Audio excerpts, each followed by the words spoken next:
Ladies and gentlemen, we're here. Take two. Yeah, that's right. We are here. It is episode 67 of Two Dudes and Some Bullshit. Tonight, Tony, Michael, and I are watching House from 1986, starring George Wendt and William Catt, I think his name is. Ladies and gentlemen, we are, let me hear it now, live!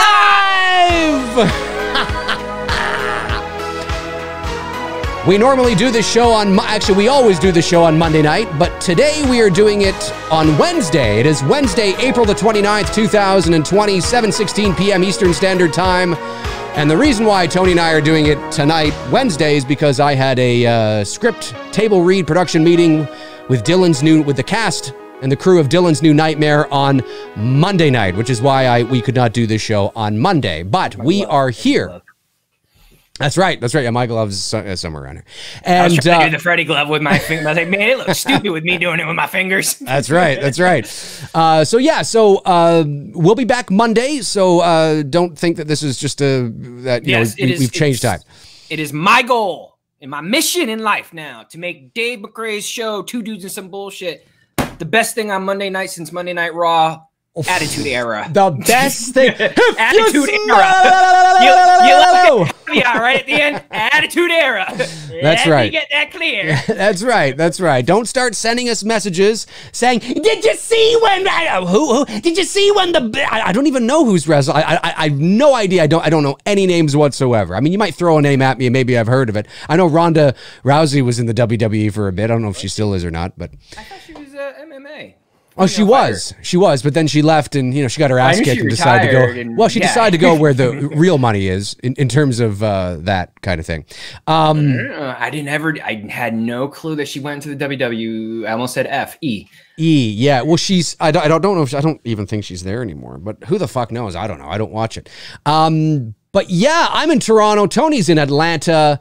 Tonight we're watching House. How you guys doing? Hope you guys are doing well in the chat room. And I am excited to watch this movie, Tony, because I haven't watched it in about 4 or 5 years. You watched it just last year, I think. About a year ago. Yeah, I'm in like that year mark. And as I said at the beginning of take one, I've always joked about the subtitle of this movie being The Greatest American Beer Drinker. It's a hybrid of Greatest American Hero, William Catt, and Norm, obviously being George Wendt from Cheers. It's probably arguably the greatest beer drinker on television history. He might be. He might be. His sole reason for existing in Homer the 1980s might give him a Cheers. challenge, but well, maybe with the Duff beer, but no one can beat Norm. No one can beat Norm, and his sole purpose for existing is just to drink beer. That's it. Just to sit on the corner of that bar and drink his beer. When I was a kid, this is back when Cheers was at its height. So this is going back to about, well, it was towards the end of its run, but certainly it was still extremely popular. It was 1989, and I was 10, and I was at Disney World in Florida with my mom and my sister. And we were, I think we were at the Magic Kingdom, and there was this hustle and sort of commotion going on in the corner, and there was all this security, and it was George Wendt and his family, his wife, and I guess his 2 young children who I think they were a little bit younger than me, but they were being escorted through the Magic Kingdom to wherever they wanted to go via security. And I thought, I just remember seeing the back of his head, and it's funny. I guess so. I guess that's what you'd have to do, or you'd be absolutely mobbed. It's unfortunate, though, because you don't really get the organic experience. Although I guess at the end of the day, I mean, as long as you get on the rides and you get to enjoy the park, who really fucks, who really cares if you have to be escorted from ride to ride? But it was kind of funny. So that was my that may have been my first brush with fame. Celebrity. Yes, in 1989 with George Wendt. And good. That's cool, man. You got to meet Norm. Well, I didn't meet Norm. It was kind of, kind of, it was kind of off of that's right. That's right. That's right. William Catt, obviously not just Greatest American Hero, but he's also Sissy Spacek's love interest in Carrie. A lot of people forget that. Or love interest, sort of. He's the good guy that gets talked into doing what he did, but ends up, you know, really that's right, building a good relationship with Carrie. That's right. Yeah, you know, I mean, I love that show, Greatest American Hero. Yeah, I really did as a kid. I fucking loved it. I haven't seen, I know the one you're talking about because we get everything up here too. And I haven't seen that in a long time, but and that's right. He was in Carrie. We often forget he was in Carrie. There's a scene in House that when I first showed this movie to my girlfriend, we both laughed at his V-neck shirt. Comes down to like it's like coming down to his navel or something. I mean, it's not that far down, but it looks so funny. It's like 80s style. He's rocking the chest hair, and well, he doesn't really have any chest hair, but he's certainly rocking the chest, you know, in this movie. So it's a funny this scene. movie has a very the stylistic approach is very 80s, and I love it. I love it. It's got the 80s charm, you know, 80s horror movie. The effects are, you know, as campy as can be, but they hold up for what the movie is. If you don't take it seriously and you just have fun with it, you got a super chat. I don't want you to miss it.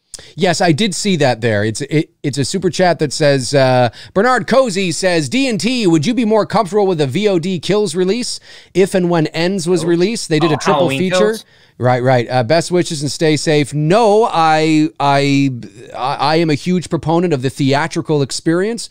So anytime a movie can be released theatrically in the movie theater where movies were intended to be seen, that doesn't mean that, you know, you can't enjoy a movie on your phone. I'm not saying that, but in terms of the movie-going experience, there's no comparison. Now, maybe, you know, kids growing up today who don't know what it's like to live in a world without a smartphone and can watch it, maybe they just don't care. I mean, maybe going to the movie theater is just kind of weird. You know, it's like, it's cool, but it's big and awkward and all the sound and it's kind of weird. And I just want to sit in my bed and on my phone with my little buds in my ears. And okay, fine. I mean, maybe that's, you know, I understand it can be relative, but man, we grew up at the time when the movie theater was yes, there's nothing like having a communal experience in a movie theater with people, and it's just that's where movies were meant to be seen. I mean, it would be like watching a stage play on your little phone. It's like, you're supposed to go to the theater to see that, you know, to really kind of soak it in. So I mean, listen, you know, if it's released on VOD, I mean, it doesn't mean I'm not going to watch it. Of course I'll watch it, but my preferred choice always is the theatrical experience, for sure. And again, some movies, you know, they lend themselves to that experience better than others. I mean, there are movies you can watch at home and, you know, okay, not a big deal. But certainly, you know, highly anticipated movies, big special effects extravaganzas, big blockbusters, really intense dramas, maybe even, you know, war films. You got to watch them on the big screen, man. You just do.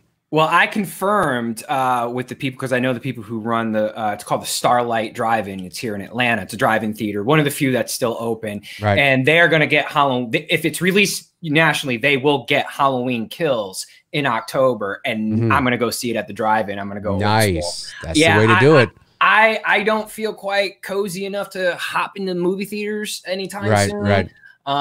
So once I got confirmation, I asked them, I said, you guys think you're going to get it? And they said, yeah, we'll probably, because it's October and, you know, right. Of course. There, and that'll be a big attraction. And then I started thinking about it, you know, and marinating. I was like, hey, that's going to be pretty cool to see a Halloween movie for the first time in a drive-in. Yeah, that'd be cool. You know? I should check to see if it's playing around here too at that time. At the drive-in, I mean. That would be cool because there's a drive-in theater not too far away from me. A couple more super chats came in. Okay, I'll just get to these quickly here and let's see if we can get the movie going. Big G says, did you see Gretel and Hansel movie? I mean, Hansel and Gretel, I think it's Hansel and Gretel. No, I haven't. But thank you for the super chat, Big G. Bringer of Chaos, thank you very much, buddy. Says, Dave and Tony, have either of you seen The Hitcher 1986? Yes, but not in a long time. Tony? I've never seen it. Never seen it. I might have seen it. It sounds like a familiar title. What's the plot of the movie? Oh, The Hitcher stars. Is that that's with because oftentimes, like, I'll say I haven't seen a movie on this show, and then I'll go and I'll pull it up and like, oh, I fucking seen that shit. Yeah. It's got Rutger Hauer in it from Blade Runner, and you've probably seen it. I think they were going to do a remake. I don't know if they have though. I haven't seen it in a long time. but it was yeah. I mean, pull it up after the show and I probably have seen it. And I think a lot of times I just like, okay, here's another example. I actually watched Beverly Hills Cop, and I've seen it. I just didn't remember it because it's not a movie I watched a lot. Gotcha. And when I started to watch it again, I was like, "Oh shit, Judd Nelson's in this shit." Yes. You know, and I was like, movie. "Yeah, I've seen this fucking movie." It's a good movie. It's a good movie. Geeked Out Turtles fan 39 just sends in a super chat supporting the channel. Thank you so much, buddy. Really appreciate that. Hey, let's get to the movie, folks. Okay, Tony and I have paused our movie, our version of the movie. We're watching it digitally, of course. On the screen is New World Pictures. That's what we have paused. New World Pictures. So we'll give you guys a few seconds here to line up your version, your house movie with New World Pictures, whether you're watching it on DVD or VHS, or is it out on Blu-ray? I don't know. Maybe it is. It probably is. I doubt it's I don't think this got a 4K release. But certainly, yeah, line it up and we'll start this thing, man. This has been a little bit. This is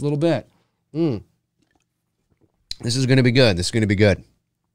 I'm looking forward to seeing that V-neck all the way down, man, all the way down. All right, here we go. In 5, 4, 3, 2, 1. All right. Looking forward to this. Love the beginning of that.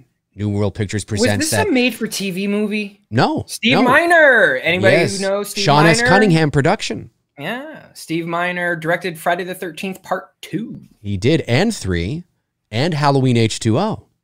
He did H2O? Yes, that's right. He did do H2O. Yeah. Love this. No, this was released theatrically in, I want to say, February of '86. Okay. I think. Yeah, but it has a very made-for-TV-esque feel and vibe to it. You know what I mean? Totally. Yep. 100%. Like, I feel like I could have saw this on as a Sunday night movie of the week. Oh yeah, for sure. You know? But it's got such a, of course, Richard Mole from Night Court fame, who sadly passed away not too long ago, and he was Bull, right? Was he? He was Bull. That's right. That's right. That's right. And Sean S. Cunningham helped to produce this movie. Sean S. Cunningham, of course, the creator. Well, one of the creators. We have to give Victor Miller credit, of course, but certainly the director of the original Friday the 13th. Yep. You know, listening to the score right now, it has a Harry Manfredini type. I always butcher his name. I know people are going to correct me on it, but you guys know who I'm talking about. He did the score for Friday the 13th. And listening to the score now in the opening credits here, it has that feel. It has a Harry little bit feel and vibe to it. Yeah, it does. You can hear his style, you know? That's right. That's right. And I mean, I would imagine that the relationship that Sean S. Cunningham would have developed on the original Friday the 13th probably played a factor in getting him to do the music on this movie as well. Yeah. And I love anytime a horror movie utilizes red text for their film, I like a lot. You don't see it too often. You don't see red text too often, and I like that. This movie was shot in California, of course, pretty obvious because of the palm trees there. This is a Victorian mansion that I think was built in the 1800s. Did you see it? Did you see the house? No, you know what? But now that I should, the next time I'm in LA, I should go and see it and take a couple of photos of it, because that would be great. It has like almost like a dollhouse-esque. It does. You know, it does. It's like beautiful. A perfect house, you know? Like if you wanted to give your kid a dollhouse, that's the kind of dollhouse you want to give your kid. Love how this entire opening was just shot on a Steadicam. It was great work. Great stuff. Little moped there, I think. Kid looks like a teenager Sean Astin. He does a little bit. A little bit. It's the same year the Goonies came out. No. The Goonies came out in '85. Year after. So I believe this actually, the interiors of this house they did shoot in. Oh, look at the Masonic floor. You can tell it's an interior of a home because of how narrow that shot was and how the lens started to you see how the lens is starting to distort a little bit. That's how you know they're in a real location and they're not on a set, because they didn't design the house. A lot of times shooting film and videos in houses is not as easy as people think. It's very fucking difficult. Now, they did shoot on a soundstage later on in the movie for a lot of the theatrical moments in this film is definitely shot on a sound. I love all the surreal sort of like Salvador Dali almost type of paintings that you see. There's a lot of surrealism in this movie, which is really, really cool. But yeah, this is a real house. And this is... I should still be there. I don't know if it looks the same or if it's had any work done in the 35 years or 34 years since, but it is there still. And it's, you know, there's a lot of genuine suspense in this movie, kind of eerie, creepy, but it's known as a horror comedy. You know what I mean? Like it's got some comedic elements to it. Sure. Oh, I can see that. Yeah, for sure. Especially when, you know, there's some really funny moments. So it's not, it's, the movie's a horror movie, but it's sort of a horror satire almost. Not a spoof, but it's got a little bit of a, you know, a little bit of a kind of a wink there. Yeah, like I said at the beginning of our stream, it's a movie you don't want to take serious. You watch this because you're a fan of the genre. Exactly. It basically more or less pokes fun of itself, you know. And there he is. Yep. Looking all crew cut and nice. And I love William Catt. That's who we were talking about. Is on the screen. Yeah. I love the whole. It's just a good movie. Like if you like mood and atmosphere, and I mean, again, it's not dripping with mood now, but you know, it's if you like a good little haunted house movie that isn't The Others. Like The Others is a serious psychological sort of, you know, Conjuring is serious. Yeah, right. it's serious. But if you want kind of like a lighter sort of, you know, maybe even for like a first horror movie for like a kid or something, you know what I mean? Who's a young teenager. Yes. You could show a young teenager this would be totally acceptable. Never do what me and Dave did, start watching shit when we're 6. No, exactly. Don't do that shit, okay? Yeah. Me and Dave are the exception to the rule. We could handle that shit at 6 years old. But this is also something too that is again, it's dated as well. So I mean, you know, trying to show this movie to somebody who's young could also be like, what the hell? I mean, I remember when my buddy tried to show his kids who were young at the time The Goonies, and they're like, what the hell is this shit? This is boring as fuck. And we're like, what do you mean? Because to them, you know, it would be like us in the 80s watching a movie from the 50s. You know what I mean? Like it's just it's so different. It's so archaic looking. 80s girl mohawk punk look. Yep.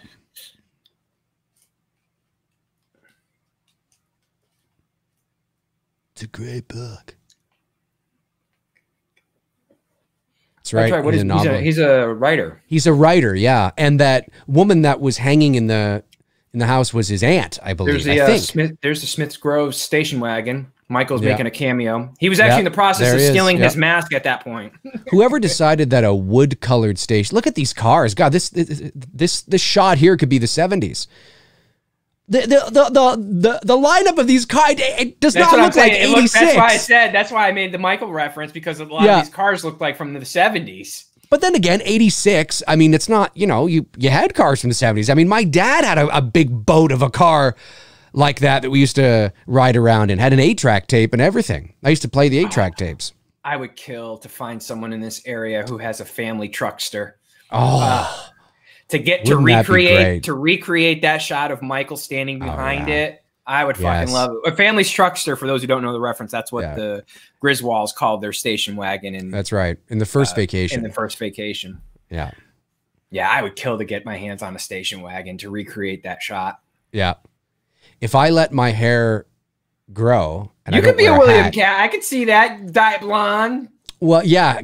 I'd have to dye it blonde because my hair's brown. But I was just say my hair is curly like that. Like that's, you know, if it grows a certain length, it'll be. Mine has a bit of a wave in it, so it's kind of wavy curly. Maybe not quite as tight curls like his, but certainly that's, if I didn't wear a hat and I just had a shower and threw a bit of gel in my hair, I'd look like that. Yeah. I just wear hats because I'm just a hat guy. So many people think, oh my God, you have hair. I'm bald. Yeah, no, I just do it because I like hats. Ever since I was a kid, I've always worn hat. I mean, I don't wear it to bed and around the house or something, but if I'm going live on here, if I'm going out or whatever, I'm just throwing a hat. Not all the time though. There's times I don't, but Oh, that's right. His son is missing, I think. Okay. That's right. That's right. Yeah, I think you're right. Yeah. Yes. Wait a minute, but how did his son go missing again? Dude, I watched this last year, but it's not a movie I watch all the time. I know. It's been a while since I've seen this. Just wait for that V-neck sweater, man. Oh, it's sexy. Oh, that's a pure 80s blonde. Oh, yeah. Oh, yeah. Oh, I always liked this scene as a kid. The swimming pool accident. That's right. That's right. That's right. Thank you, movie chat, and more on it. I saw the. I think I might be a little bit behind you here, but when he's on the phone, he's got the music turned up, and he's like, "Hey, what's going on, guys? Turn that down." I always liked that as a kid because it was theatrical, and that's totally what I would do. Like I totally did that shit too. Like when a girlfriend would call me back in the day in junior high, and I didn't want to fucking be on the phone for 9 hours. That's right. Turn it up. Like, sorry, the boys are here. We're playing, whatever. That's on right. Nintendo. And that's right. Yeah, Johnny Depp, Elm Street. Yeah. I made a phone call. I used to do a bunch of prank phone calls. There was a phone. I made a prank phone call to it. That shit. Phone book. We'll go through the phone book. Be like, before caller ID. Be like, yeah. All right, you're up. But the important thing about prank phone calls, you can't do it anymore. You can't do it anymore. No. But way back in the day, and my dad used to do it back in the late 60s, early 70s. Oh yeah, I've got cassette tapes of my dad like prank calling like seriously high profile people because he was, he was a writer, right? So it was just so funny. But the key to a good prank phone call is believability, that you want to keep them on the phone. So you want them to kind of go, is this like, you don't want to do something stupid. You want to keep them on the phone. So it's absurd, but it could be real. And they're not really sure. Nowadays, people will just hang up on you anyway. But. Ooh. What do you think of this idea for a horror movie? An old school horror movie set in the 80s. Okay. Is this your idea or is this coming from the chat? No, this is literally listening to you talk and me thinking right now as you were just talking. What do you think about a horror movie set in the 80s where it's a prank call of the caller confessing to murders he's committing, and the people on the other end can't tell if it's real or if it's a prank? I like it. I like it. You know what I mean? Like there's something there that could be marinated into a good horror thriller type movie. You know what I mean? I like it. I do like it. You get what I'm saying? Like when you were talking there, I was like, damn, that could actually be a really good movie. You can't tell if it's a prank or if it's real. That's right. That's right. I like it. I like it. I like that idea a lot, actually. I like that idea a lot.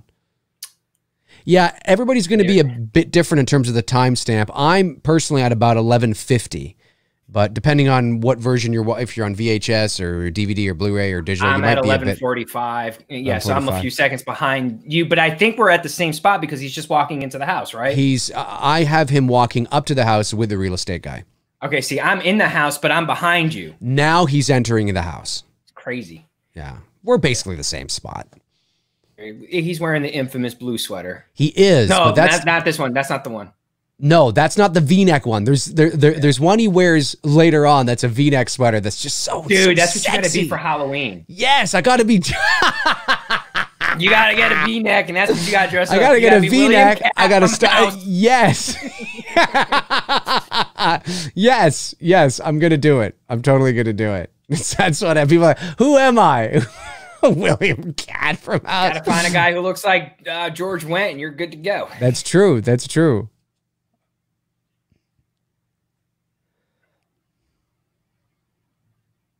We can get a lot of money for some of this junk.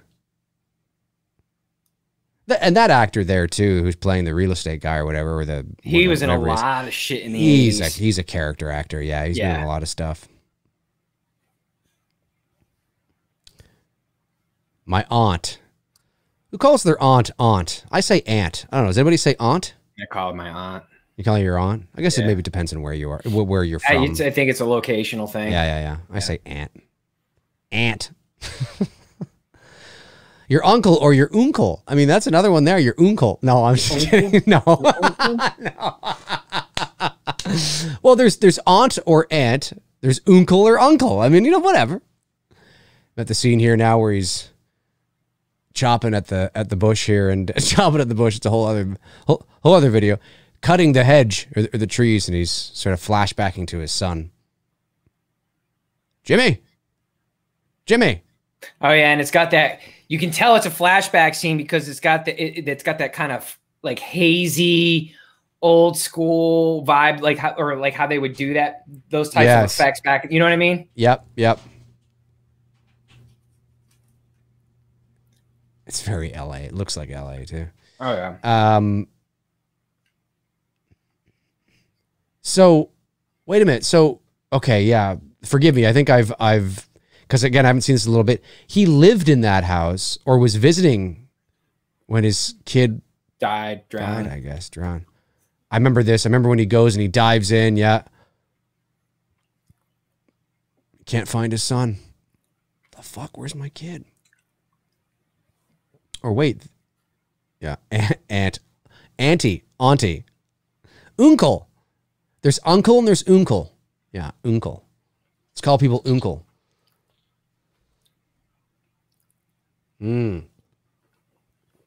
Where's Jimmy? Laurie, what's the book? Shut up, Tommy. Fuck. There's more to life than Halloween. Says who? Come on, man. Mr. Cobb.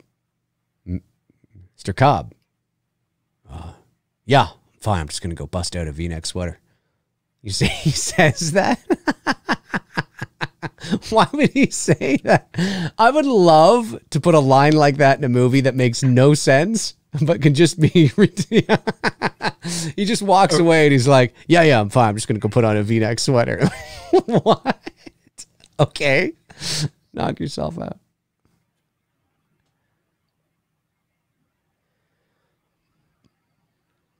And I love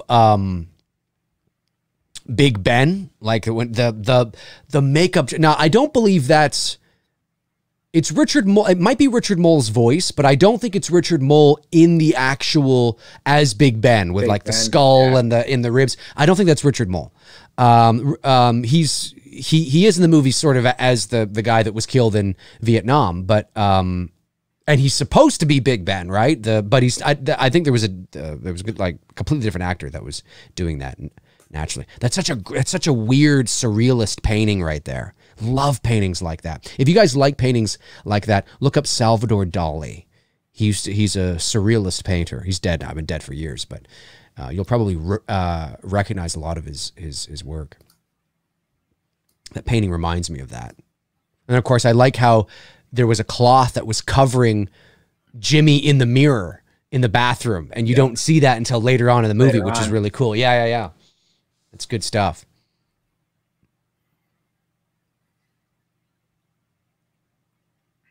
It was the house. It was the house that did it. I'm telling you right now, it was the house. Would you shut up, you old bag? Bat. Oh, I thought it was bag. I never liked that girl. No, he's not selling. He's too emotionally attached. And he's got to wear a V-neck sweater. I mean, plus, if he sold the house, you wouldn't have a movie. That's right. Can you imagine? He's like, all right, I'll sell it. And the credits roll right there. I would love to make a movie that is marketed like a legit film. And then something happens in the movie that cancels everything out. It basically is a movie to show you that things need to progress in a certain way, even if they seem ridiculous. But if you take things literally and if they start making real decisions that people would actually do, you just like 5 minutes into the movie, somebody goes, all right, fine. And the credits roll. But there was this massive marketing campaign. That'd be funny as shit, actually. Maybe not 5 minutes, but maybe like 25 minutes into the movie or something, right? You know what I mean? Where it's like... just shy of a half hour. Yeah. And everyone's like, wait, what? No. What? The credits are rolling and that is it.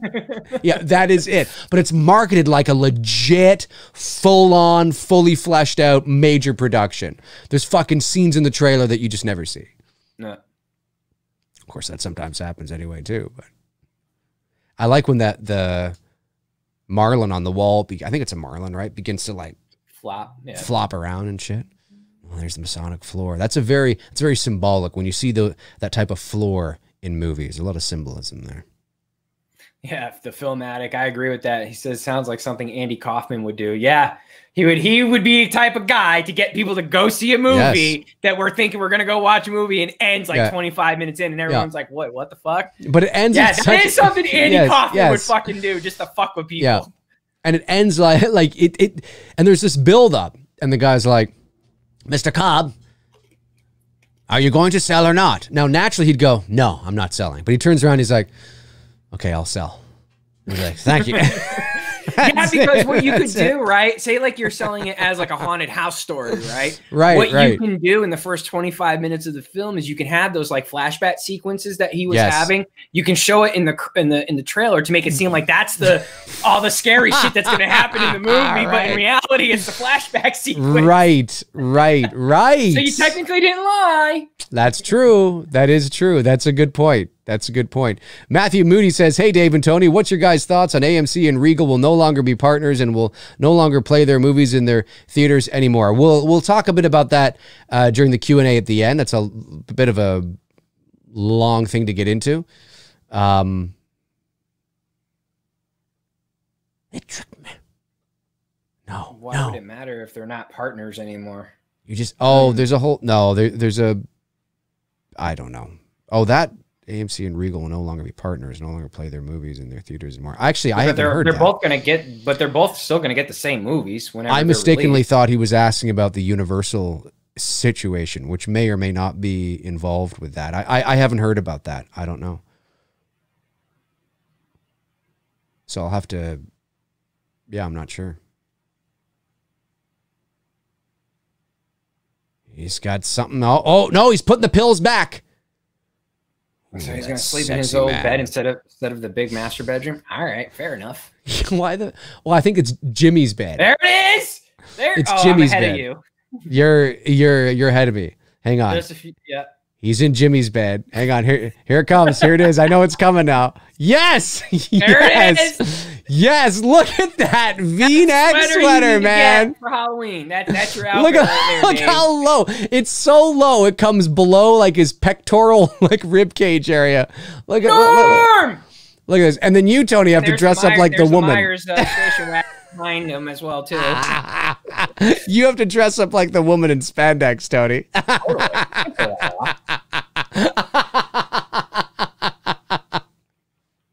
There he is, Norm. Yeah, that's right. The Michael Myers station wagon just sitting out there. Yep, the Smith Grove station wagon still making cameo appearance. That's right. That's right. God, that V-neck sweater is beautiful. Or shirt. Maybe it's a shirt. No, not really a sweater. It's more of a shirt, but still. No, it's a sweater. Love it. Who the hell? It was the 80s, man. It was the 80s. The 80s. Fashion. Can you imagine? Now look, and by all accounts, he's well dressed, well groomed, handsome guy. I mean, there's nothing, if you saw him from like behind, he just looks like he's wearing a sweater, nice pair of pants. There's no way that you could get away with walking anywhere today. Dressed like that, unless it's Halloween. Unless it's Halloween. Yeah, exactly. Like, there's just no way. There's some people going, look at this fucking guy. Put something on, buddy. Was William Catt? Was William Catt the one that was in that dinosaur movie from the 80s called Baby? Do you guys remember that one? I don't remember. There was a dinosaur movie, animatronic movie. I loved it as a kid. And I think William Catt was one of the dinosaur scientists in that movie. It was called Baby. There's got to be somebody in the chat room that remembers that. And I think William Catt, what year was that? 80, 85, 86, something like that? I loved that movie as a kid. That's a movie I got to get. Baby.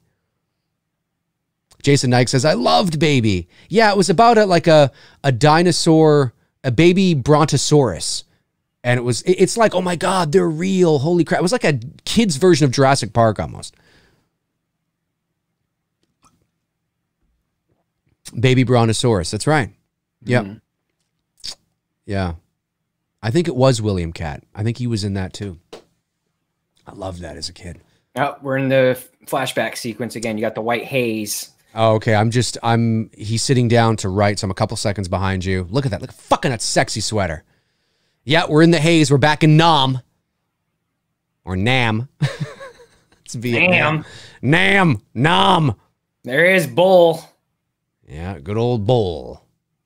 You know who also died too was the judge, Harry Anderson. That's right. That's right. He was one of my favorite reoccurring characters on Cheers. Harry the Hat. Next to probably my all-time favorite reoccurring character was Lilith. I love Lilith. Lilith is probably one of my favorite characters in general. Is great. Yeah, BB Newirth. Great. Oh, I fucking love her. You know what? I made a mistake.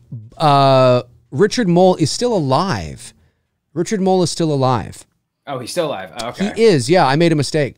It was the judge that died. Yeah. Yeah, Harry Anderson. Yeah, but Harry the Hat, I loved him as Harry the Hat on Cheers. Yeah. But Richard Mole is still alive, and he's old now, obviously. He's well into his 70s. But he's still alive, according to IMDb anyway. So my mistake on that. He is still alive. Yeah, movie chat and more. I agree. BB Newirth, who played Lilith, is freaking hot. Mm-hmm. Really freaking hot. Mm-hmm. She was a dancer, too, a former ballet dancer, I think. I think she did Broadway, too. Well, I mean, you could tell. The few times she sung on Cheers, I was like, that woman can sing. Yeah, for sure.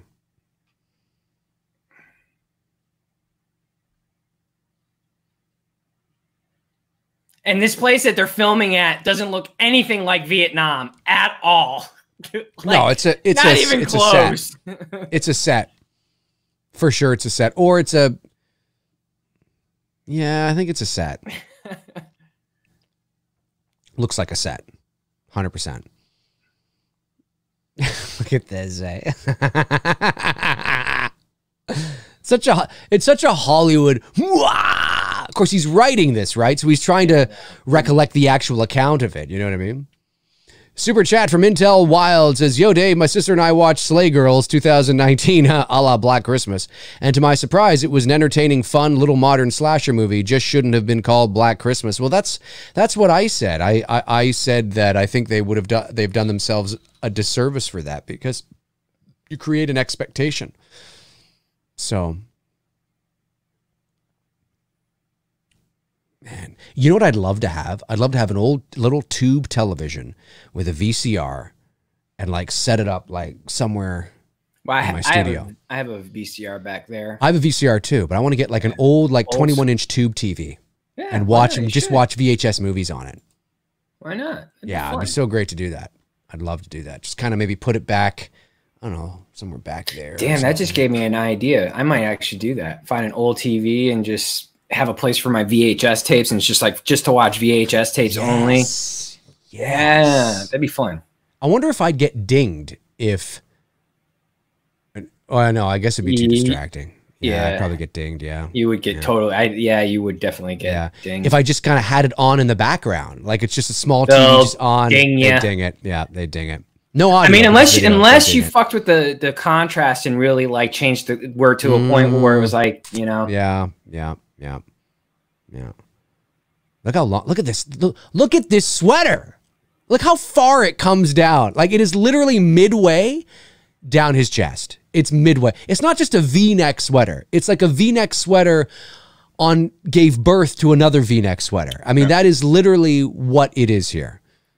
This is and this was written. I mean, folks, you know, it's not like he's wearing his own clothes. I mean, it's wardrobe, right? So it was written that he was wearing.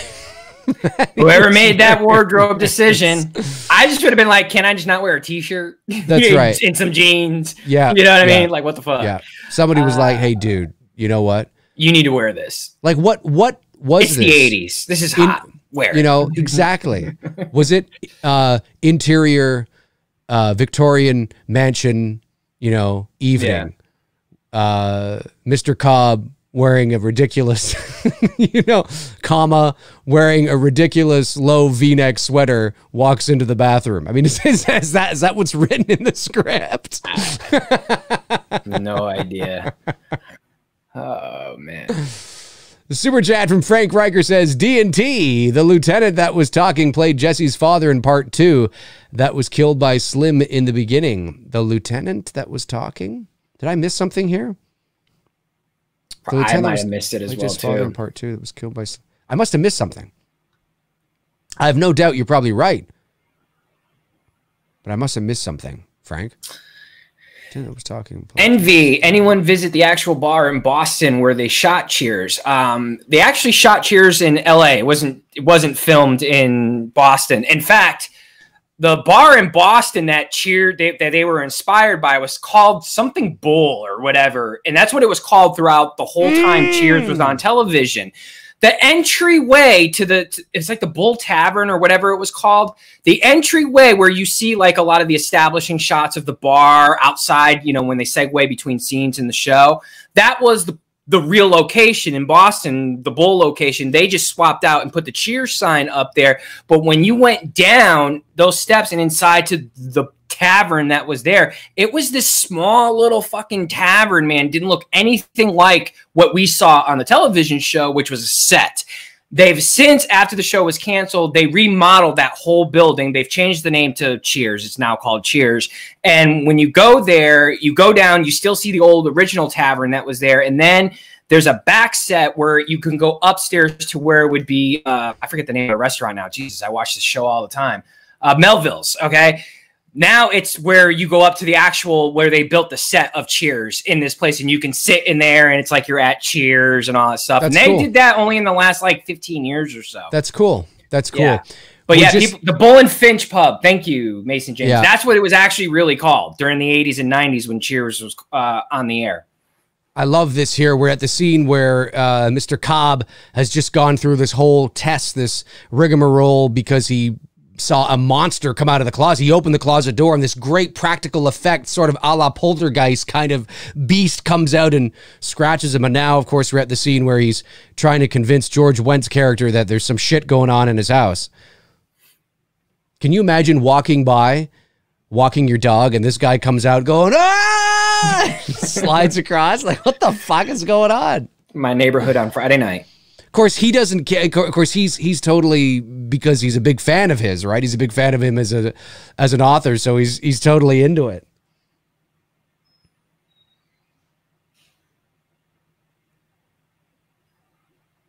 Like, this is the kind of the tongue-in-cheeky part of the movie, you know? Look at all those video cameras set up. You know, for an author, he knows his way around video equipment pretty well. He does. Those aren't DSLR, folks.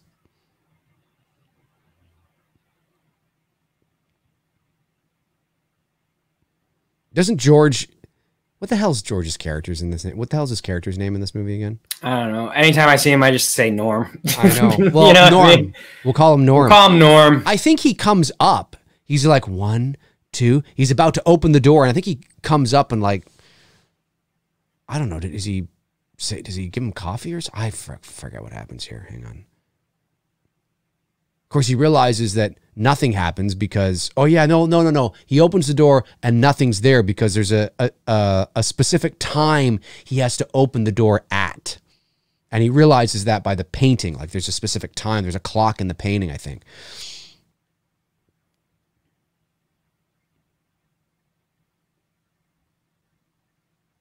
This would have been, and this is a low budget, like, there's not a lot to this movie.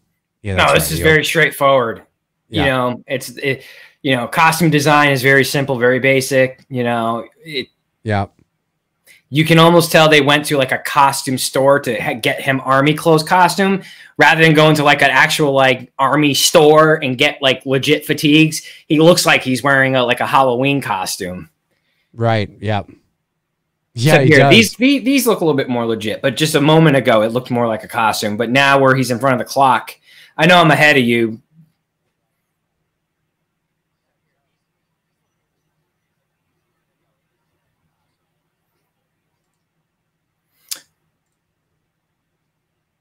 You got a super chat from Intel Wild. Dave or Tony, have you watched Invisible Man yet? No, I haven't seen it yet. Have you?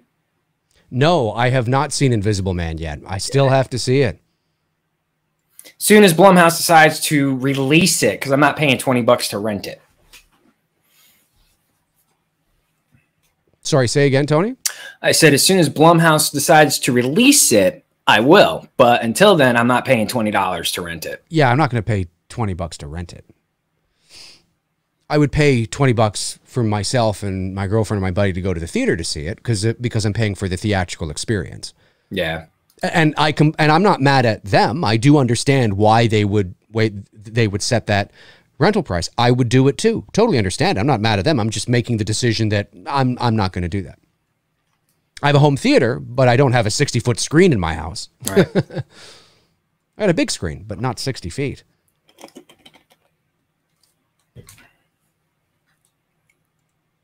Oh yeah, here, fuck, where's the thing? Yeah, there we are. Yeah, we're at the scene. I love in this movie how Norm is Norm. Yeah, fuck it, we're just gonna call him. We're just gonna call him Norm. Just gonna call him Norm. They'll know. They know who we're talking about. He's got like I think it's a bucket of chicken, isn't it, or something? Or what does he eat? I always liked this scene. I don't know what it was. This movie, I kind of want to say it's a guilty pleasure, but that's not really the right thing to say because ordinarily you say things that are guilty pleasures that are things that are bad or things that are not good for you or things that are, like, oh, chocolate cake is my guilty pleasure. It was the hungry heifer is really what he brought. The hungry heifer. The hungry heifer. Okay. That's a deep Cheers cut. That's a very deep Cheers cut. It's a restaurant that Norm would always go to. Ah, okay. Okay. Well, maybe Cheers. And it was like the place, it was like the worst place. It was like, it wasn't real beef. It was something else. You know what I mean? Like they were poking fun at a lot of these fast, right. A lot of these restaurants that were doing processed type meat. It wasn't the real thing. And basically a place you would go and get a heart attack at. Right. Maybe this is Norm when he's not at Cheers. Possibly. Oh. Maybe this is Vera. Has William Catt ever made a cameo? Has William Catt ever made an appearance on Cheers ever in any minor role? Not that I recall. I don't think so. If he ever has, I'm telling you. Maybe you're right. And he's Vera. William Catt is Vera in disguise. Maybe. Darren Sand says, rumor has it Catt crotched the sweater from his own hair.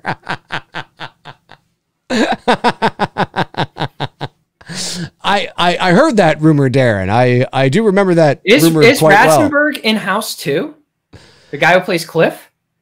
No, I don't think so. Is he? Someone just said that in the chat. Well, if he is, then there's a real connection between Cheers and this fucking franchise. I saw House 2 once, like probably when it came out, and I haven't seen it since. It's not, House 1 is where it's at.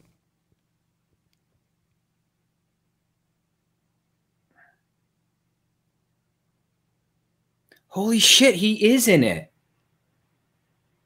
He's the guy who plays Cliff, John Ratzenberger. Yeah. He's in House 2. I'm telling you, Cheers in House. This is the cinematic TV universe. This is what they do when they're not at Cheers, right? Yeah. So it's what they do.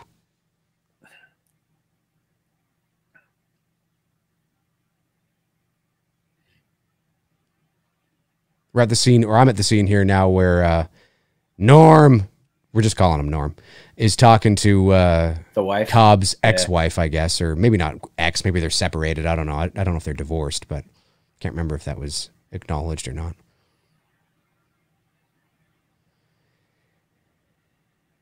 How the hell did he know her number? How did he? Because all number one fans know everything about you when they stalk you. Well, yeah, there must have been something though. Maybe he found it maybe he stole something, or I can't remember. Fuck. I can't remember. That's funny. Darren Sen says, was William Catt in House 4? I never saw that movie. IMDb. There's a House 4? Dude, fuck off. There's like Tremors 15. I mean, yeah, there's a House 4?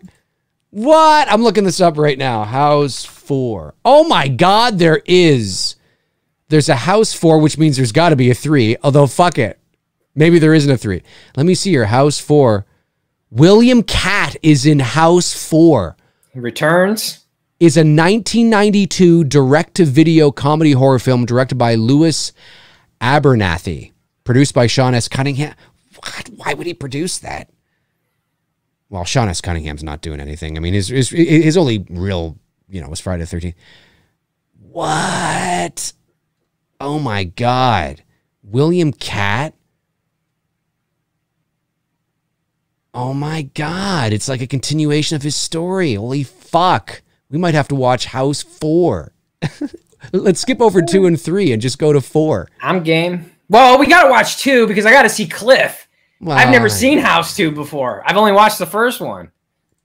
It's shit. But it might be a good, just shitty, Well, if we're going to do horror comedy, we have to do Texas 2 at some point. Chainsaw Massacre 2.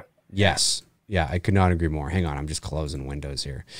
I'm going to leave that up, take that down, put that back up, put that back up, and there we are. Now we're back in the flat. We're back in the, I guess he's writing again or whatever, or he's dreaming. We're back in Nam. Yeah, that's so funny. Okay, as the Vietnam portion of this is playing, listen to this. So this is synopsis. I won't read the whole thing, but for House 4. House 4, also known as House 4, The Repossession. I think I do remember this.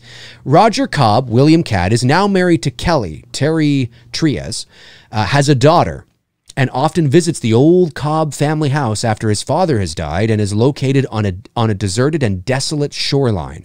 Roger's cynical stepbrother, Burke, has been pestering him to sell the family mansion, edging Roger to break his oath with their father. Roger soon... Oh, I don't want to read that part. Well, okay. It's now just told me everything. This it just tells me, oh, fuck it, who cares? Roger is soon killed in a bad car accident that leaves Laurel requiring a wheelchair, leaving the house over to Kelly. Burke is still unable to... It's probably garbage, but fuck, we got to watch it. We got to watch it. Roger Cobb dies? No! There's always room for Roger Cobb. Roger Cobb. There's Bull. Bull's like the Jesse Ventura of this sequence. Yeah. Yes. You know, it's like totally. all he's got to say is, I'm sure that's what he was thinking when he made this. 100%. All he's got to do is turn to Roger and be like, I ain't got time to bleed. Dude, we haven't watched Predator yet. We gotta watch Predator. We gotta do Predator one. I was just gonna say that. We gotta. Come on, Dylan. William Long sends in a super chat, says, hey, D&T, if you could each interview anyone on the show of your choosing, all bets off, who would you respectively choose? And Dave, why would it be Spielberg? I tease. I was going to say Spielberg because Spielberg is, he is the most influential filmmaker in the history of cinema. And there are very specific reasons why, and one of the greatest of all time. There's an argument to be made that he is the greatest, but there is no argument to be made that he is undoubtedly the most, at least in my mind, the most influential filmmaker in the history of cinema. And I could actually break down those reasons as to why. It's too in depth to go into right now, because we're watching House. But yeah, it would hands down be Spielberg. How about you, Tony? Who? Anyone? See, I'd love to say Harrison Ford, but Harrison Ford, as much I love Harrison Ford. I mean, he's my favorite actor of all time, but he's not a good interview. You know what I mean? He's not a good interview. Robin Williams is also... I bet you he would be a good interviewer if you smoked weed with him, because Ford smokes his weed. Maybe. If you smoked out with him, it would probably be a really good interview. We're at the part here where the Marlin is flopping and everything. You see, I love and adored Robin Williams too, but he was a terrible interview for the opposite reason. He was like on speed, like shut up and sit down. Yeah, like he was a terrible interview. Harrison Ford is a better interviewer or interviewee because he's more calmer. But you know, the older he's gotten, and it's nothing to do with his crotchetiness or whatever, what's perceived as his grumpiness. He's always been sort of dry and dull. You know, go back and watch, you know, Empire Strikes Back interviews, he's always been dry, and he just hasn't sounded like an old man when he was, 35. But he's got a very good sense of humor. I like Harrison Ford a lot, but he's not a terrific interview. So for me, it would definitely be Spielberg, because he's a guy he's a great interview. Yeah, what about you, Tony? For me, because I think just from the creative aspect of just two creative people sitting down talking about creative shit, different ideas and stupid shit, probably be Kurt Cobain. Because when you ever listen, if a journalist interviews Kurt, you can tell he fucking hates it. But when you're just sitting there having general creative conversation, the dude is a great conversationalist. He loves talking creative shit. So I think for me, if I were to interview Kurt Cobain, I wouldn't approach it from a journalistic point of view, like asking questions. It'd be like, man, let's hang out and just start talking shop and creative thoughts. And what do you think of this idea? Hey, what do you think of this idea? So yeah, I think that would be a fun interview to do. Gotcha. And also enlightening if you can get them into some deep talk topic shit. Great answer.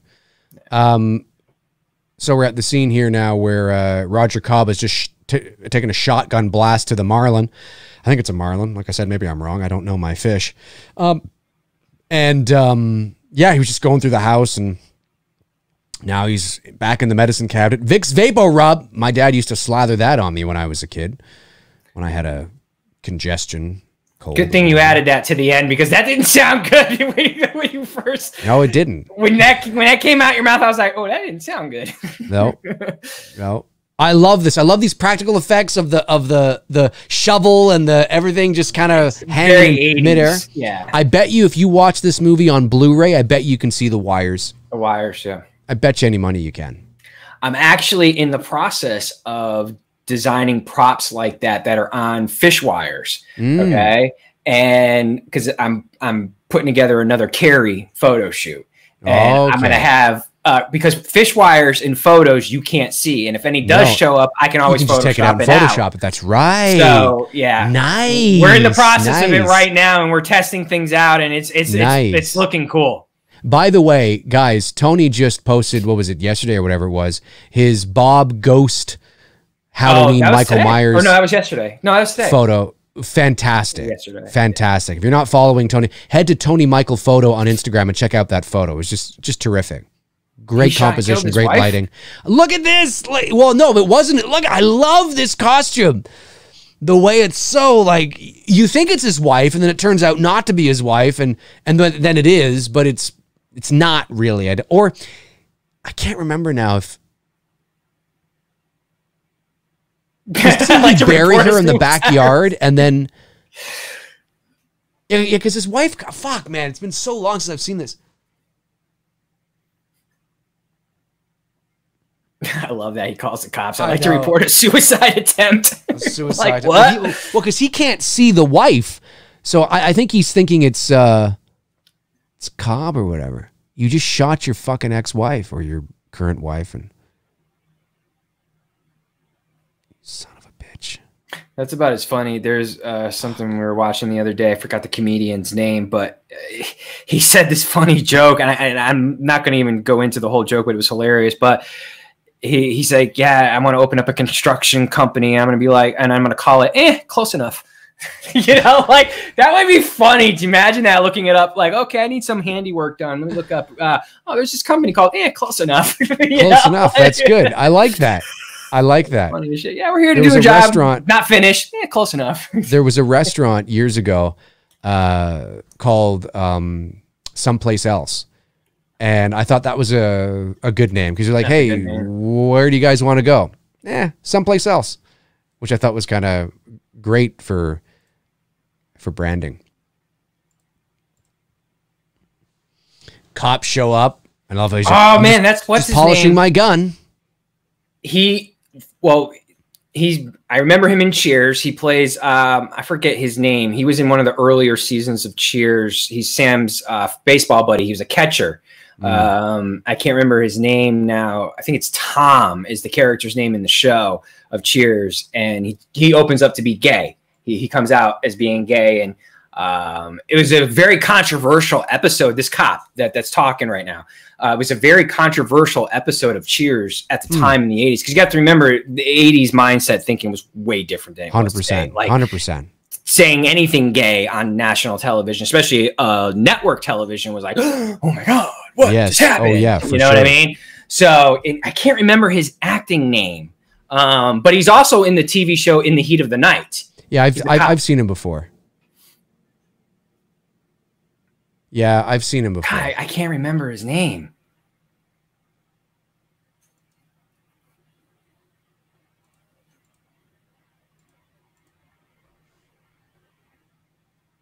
Why didn't you say so earlier? We're big fans. Look at the stance on this black cop. Like the stance, he's got such a wide stance. Like he's just ready to fucking take shit down. He's ready to bust some shit up.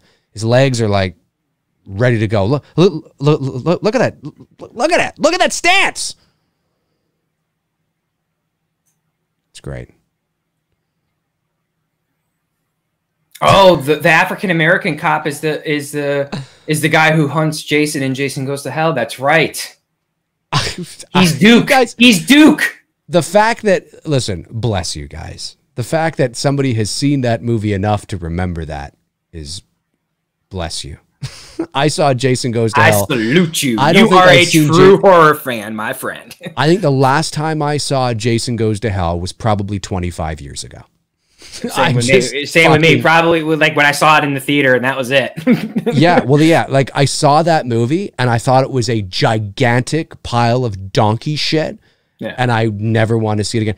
I love what, I forget who it was that asked me a question. It was like, Dave, and it's funny. Like it's all, you know, it's all in good fun. But they're like, what's a movie you absolutely fucking hate that you like to watch? And I'm like, and I know what they mean, like a movie that's so bad it's good. But if there's a movie I literally absolutely cannot fucking stand and think it's dog shit, I never watch it. I mean, there are movies that you've probably seen that you're like, really? You haven't seen that in that long? Like, well, why? Why the hell would I watch that movie? It's ass. Yep. It's ass. And not the good kind. No, that's right. Oh, that's right. The shotgun shells. These look familiar to you? I'm telling you. Yeah. Dave and Tony from the Film Addict. Is there a movie that you guys almost walked out on? Well, there is a movie that I did walk out on. It was Rob Zombie's Halloween 2. I didn't finish watching that till about 10 years later. It wasn't that long ago that I think it was because we talked about it on a show. Right. Because I had to watch it because I had to at least know like how the whole thing played out. Because I know I walked out way before Danielle Harris died. I had no clue that she even died in the movie because I just watching this thing like, what the fuck am I watching? You know, I think the first part that pissed me off was seeing Sherry Moon as the trippy white horse crazy woman that Michael was seeing. I was like, okay, well, what the fuck is this? You know, like I love Rob Zombie's music. He's one of my favorite artists, and I like a lot of his movies. I do. You know, 3 from Hell was good. Devil's Rejects is good. House of a Thousand Corpses is good. Salem Lord I liked as well too. But this, I'm watching Halloween 2, and I'm just like, what in the fuck?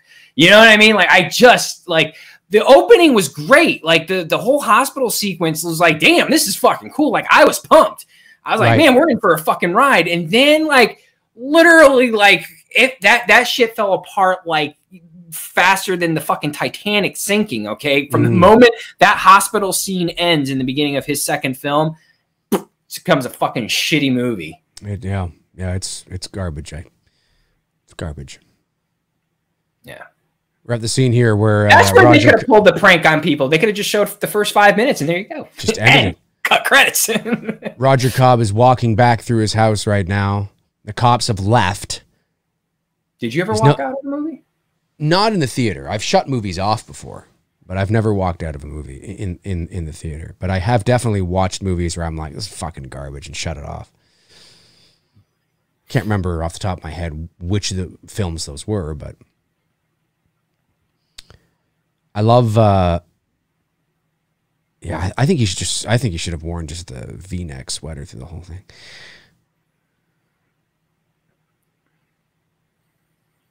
Oh, yeah, so he hears somebody upstairs. He's got the fire poker, ready to tear some shit up. He's got a full head of curly hair.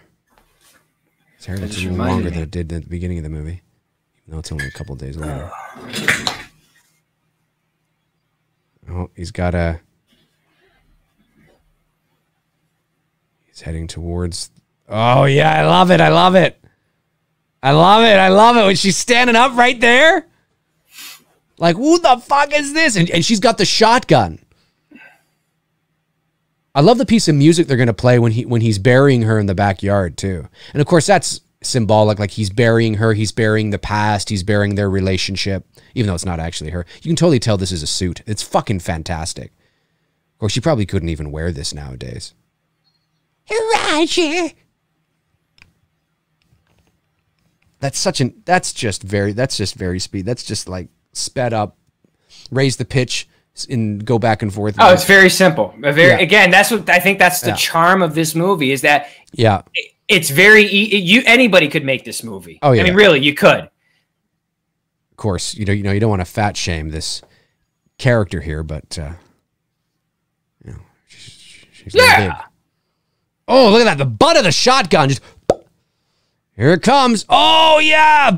Oh, here it comes. Oh, and off with the head. Ooh, look at that. It's so practical, but it's so great. I love this song. Feeling better now that we're through.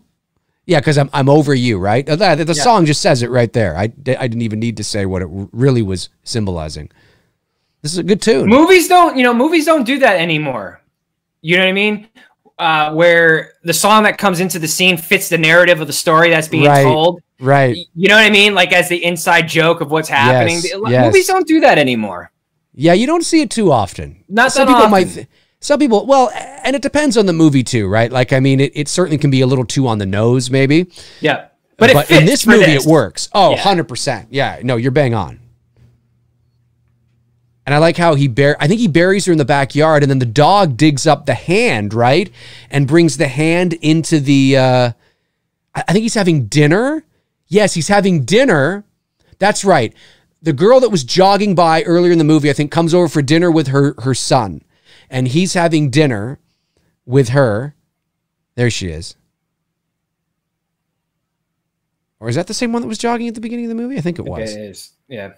Anyway, she comes over with her son, and the dog digs up the hand, and the hand gets attached to the kid's back or whatever, and is right. That's some funny shit too.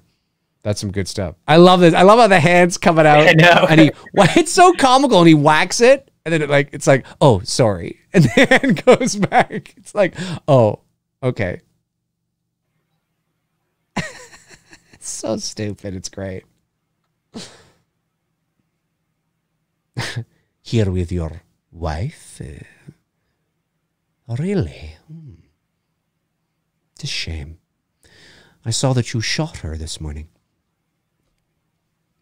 Yeah, Frank, I agree with you. Frank said he's talking about how he misses bathing suits like that. I agree.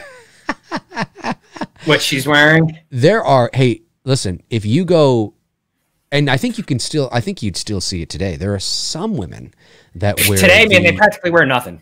Not that I don't mind seeing that, but no, I know what you mean. I know what you mean. Yeah. The one piece show a little bit, but not a lot. Yeah, I get you. Yeah, we're basically like they're not showing their ass, but they're practically showing their ass at the beach. Look, like I said, I don't mind looking as a grown man, but when you're at a public beach and there's fucking little children there, it's just like, what the fuck? Yeah. You know what I mean?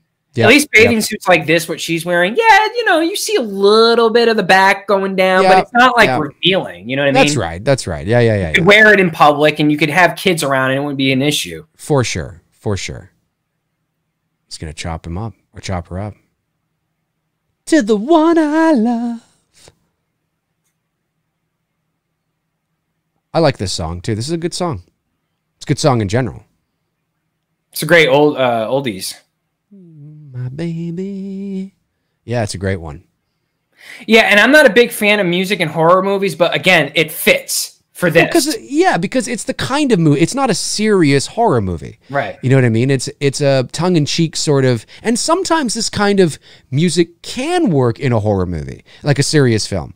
Yeah. It all depends on timing and A number of factors, but certainly it works in this movie because of the kind of movie it is. In Halloween, Don't Fear the Reaper is the only song that's in there. That's not part of Carpenter's score, right? Right. Yeah. Right. And as far as I know. Yeah, and the made up, I wish I had you all alone, but that's not a real song. No. It's just made up shit. And of course, you can't forget the classic. Oh, Paul. Oh, Paul. Oh, I give you all. I give you all. But no keys. No keys, but please, my Paul. Instant hit. Instant hit. I should. Is that house still there in Pasadena? And is it still like that? Is it still white? Which one? The exterior of the Wallace house. No, it is. Yeah, Lindsay's house. Lindsay's house and Tommy's house are not in Pasadena. They're in West Hollywood. Okay. So they're just like a stone's throw away from the Elm Street. But house. is the Wallace house still white? It is. Okay. The exterior has changed. They did some renovations, so it does look a bit different. But but it's it's across the street on a bit of an, like if you know where the Doyle house is, you just kind of turn around and go, it's right there. You know what I mean? Okay. It does look a bit different now, but it's still there. Yeah. Okay. I have a video on it on my channel. Like if you, when I was there, I take recently? I take the car. Yeah. Just last fall, I take the car and I drive from the Elm Street house over to the Doyle house and the Wallace. Yeah, because those are close to each other, right? Yeah, I do it in real time. So just YouTube like Dave McRae, Elm Street, Doyle or whatever. It'll come up. You'll see me in the thumbnail, in the car. His hand that's just attached to his back. Yeah. I don't know. If I was her, I'd be like, why the fuck is this guy so obsessed with my son?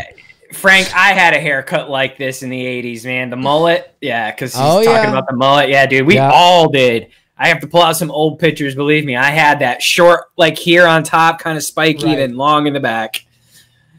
I didn't, but I have curly hair, so it was harder for me to do that. But I just kind of had hair actually, I could probably bring up a couple of photos of me as a kid. I've posted some on my social media before. Yeah, like what are you doing with my son in the bathroom? Down that toilet. No, there's no way. And like, what are you? And she's not even concerned about what this guy's doing with her son. Right? With grown man with her son. What are you doing? Is that why you wanted me to come over? Yeah, look at this hand. The hand still going down. No way. No way. Even the biggest shit would get clogged. Ha!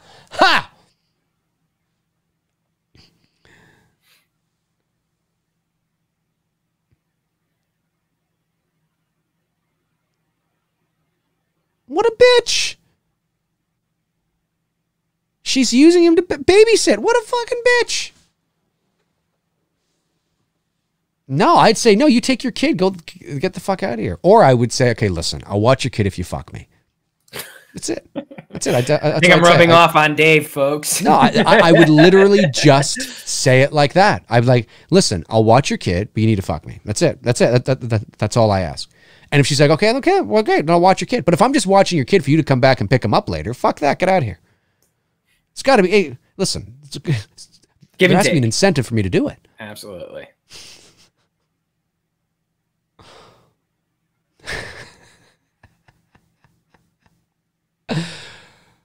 Movie Chat Moore says she looks like the Wheel of Fortune woman. Oh, like Vanna White? A little bit.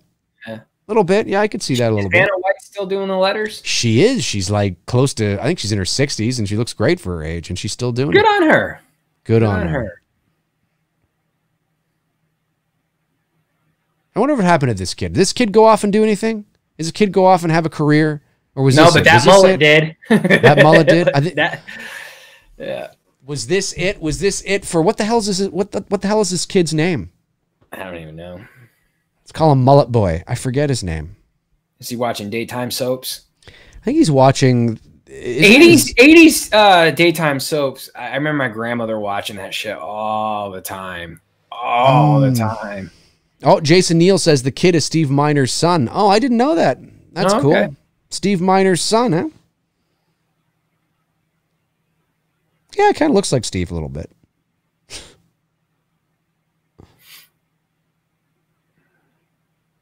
Darren Sand says the kid grew up to become Billy Ray Cyrus.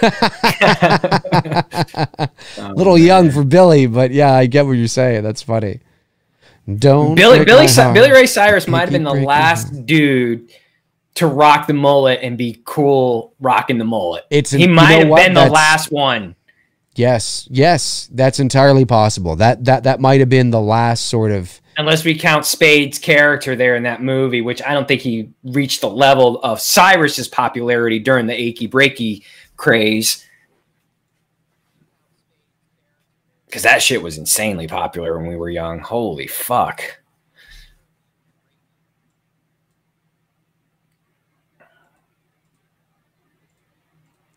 We're back in Nam. Back in Nam. Nam. You know, it's a good Nam movie, Platoon. Oh, that's a good movie. That's a really good movie. Full Metal Jacket, that's Nam as well too, right? Yeah, that's Kubrick. And Platoon is Platoon. Platoon is everybody. It's William Dafoe and the iconic shot there. Did Oliver Stone direct that, or was that De Palma? Who directed that? Hey Google. I think Oliver Stone did. Oliver Stone. Directed by Oliver Stone. That's what I thought. Yeah. Thanks, Charlie Sheen's in that. Who else is in Platoon? There's a whole shit ton. William Dafoe, Charlie Sheen. I'm trying not to look it up. Yeah.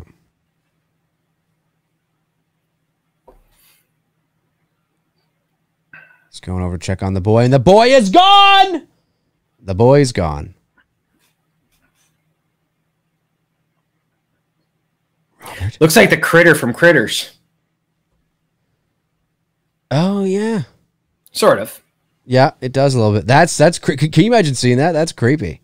You know that was DiCaprio's first movie, Critters 3.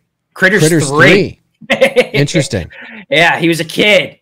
I think it was just before he did Growing Pains. Right. This is great. I love these. Like, you see, this is a horror movie that you could show your kid. I mean, like your 10-year-old.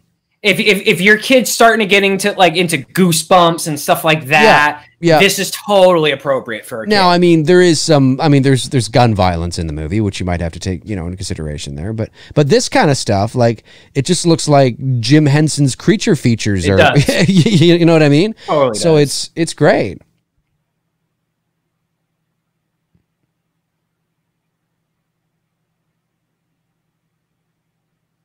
He is a cute kid. I always thought he looks really cute in the bathtub here. Here's what's so funny, though. So you just experienced this horrific thing in the house. You don't leave the house.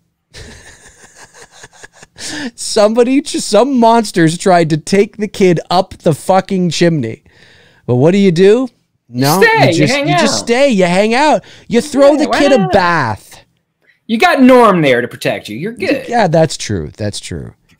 Okay, now she's back to pick up the kid. I'd be like, all right, you owe me. Give me that ass. Give me that ass. Let's go. It's time to, I'm just saying, man. I'm just saying. A deal's a deal. That's all I'm going to say. A deal is a deal. A deal is a deal. Yeah, a deal's a deal. There's that Harry Manfredini, as I butcher your name, Harry, score. Is it Manfredi? Is it Manfredi? I always fuck his name up. Harry Manfredi, I think.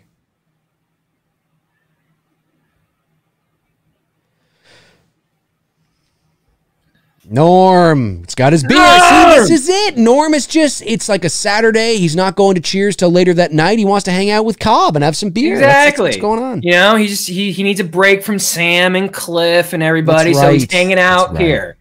That's right. And then same thing with Cliff. That's why Cliff shows up in part 2. That's it. That's what I'm talking about. You know what I'm talking about. That's it.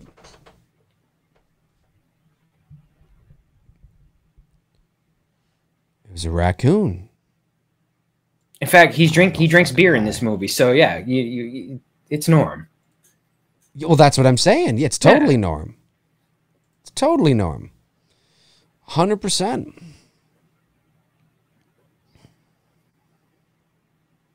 Damn, it's raining hard. Can you hear the rain through the mic or no? I cannot hear the rain. No, it's coming. We're supposed to get we're in tornado warning, and it's supposed to be really bad storms tonight. We're supposed to get some rain tomorrow. It's probably the same system. Kind of moving up our way. Yeah, probably. it's coming down hard. I'm surprised you can't hear it. I mean, because it's like really coming down. No, I can't hear it at all.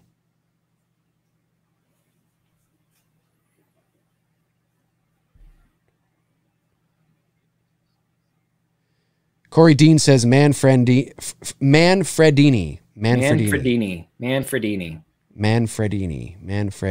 Or Thank you, depending on how movie want. chat and more. Appreciate that. I'm probably still gonna fuck it up a month from now. It was actually Corey Dean that said that. Oh, I said Manfred. Yeah, movie chat and more said Manfredini. Manfredini. Yeah, that's right. Yeah. Yeah, envy. I always think of Manfred Mann. Do I diddy? I love how I love this. Blinded by the light. I love how Norm all through this thinks that Cobb is fucking just like a lunatic and like nothing's gonna happen. But then because he waits for the right time, he waits for I think it's the stroke of midnight or something or whatever. It actually works. That'd be if I was in Cobb's position, I'd be so relieved because now somebody else has seen it. You know what I mean? For sure. Midnight, here it comes. This is it. He's got the mattress. This is it. Oh, here we go. Come on, Norm, get him. Come a little bit behind you. Oh, there it is. I love this. Look at this effect. It's great. You hit him with it. Just bang him. Oh, look at that. That's like, and the way you're shooting it and stuff and how quick, like, that's great. It looks great. The wetness and stuff. Like, what kind of monster is that? Shoot it, Norm. There it is. Oh, yeah. Right there, tentacles and shit. Like, what would Norm be thinking right now? Like, what the fuck? Does he get dragged in there? Oh, no, shit. Oh, okay, I see. What can I do? Colin Murdy, you guys should do Halloween and Halloween 2 back-to-back in one night. I think the only way to do that would be not actually having a Q&A at the end and do a Q&A throughout, because we've done 3-hour streams before, and that would be about 3 hours. Yeah, that's right. It'd be kind of fun to do somewhere way down the pipe, do both of them back-to-back. Yeah, maybe like on a Halloween night or something. That's right. That's right. Or maybe just at Halloween time, October, something like that. He's gone. He's gone. He's being pulled now. He's being pulled back into. Practical effects are the best. They are. What's so great about this is that he's being pulled into the closet. Closets are very symbolic too. You go back to storytelling and things, and it's as if he's been pulled into his subconscious. You know what I mean? He's been pulled into his past. He's pulled into what he fears the most and what he's repressed. And that's what's, it's great. I mean, it's not a serious film, but when you add little layers like that to the movie, it makes it better. Yeah. He finds, this is Bull, right? He finds Bull. Ben ain't got time to bleed. I love it. I always think it looks like they're going to make out here. Kill him. See, and he does it. Now, he's probably already done it. He's reliving. To me, it looks like he's kneeing him in the nads, man, and just like, you know what I mean? Like, yeah, it does kind of look like that. It does. It looks like he's just like sitting on his nads. It does kind of look like that. And he's just, I mean, this is, oh man.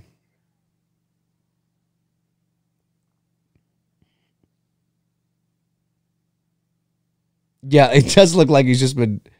Right? It looked like it does. Like sitting on his nads. Like, poor See, I think this has like, it's not real. Obviously, it's not real time because it's already happened. But this is sort of like he has. See, I'll get you for this. I think this actually did happen, and he has lived with guilt. He's riddled with guilt of his son drowning, guilt of not maybe saving Ben when he could have. And we're seeing that play out. And then, of course, he comes back. And there's Norm drinking his beer. Fuck yeah, Norm drinking his beer.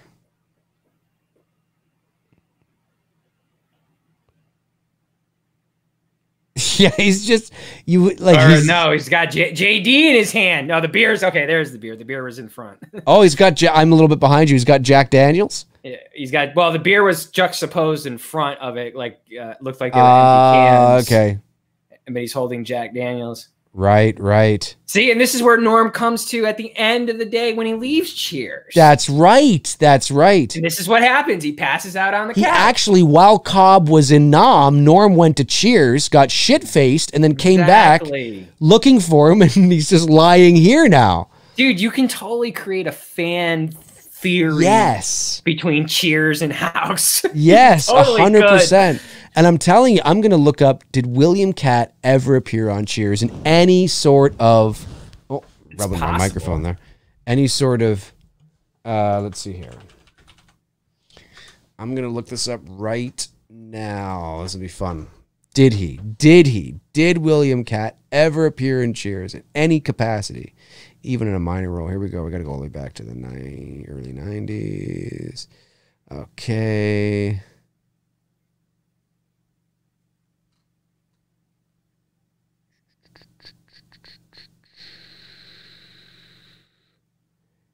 It doesn't look like it.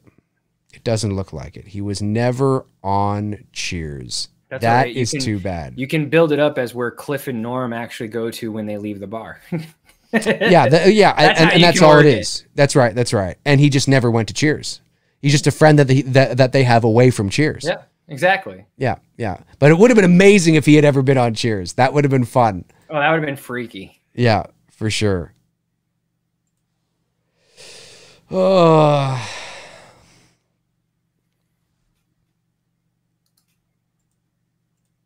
I love that. I always love this as a kid when he notices, he takes the thing off, he notices the I think that happened, right? Did that happen, or did I miss it?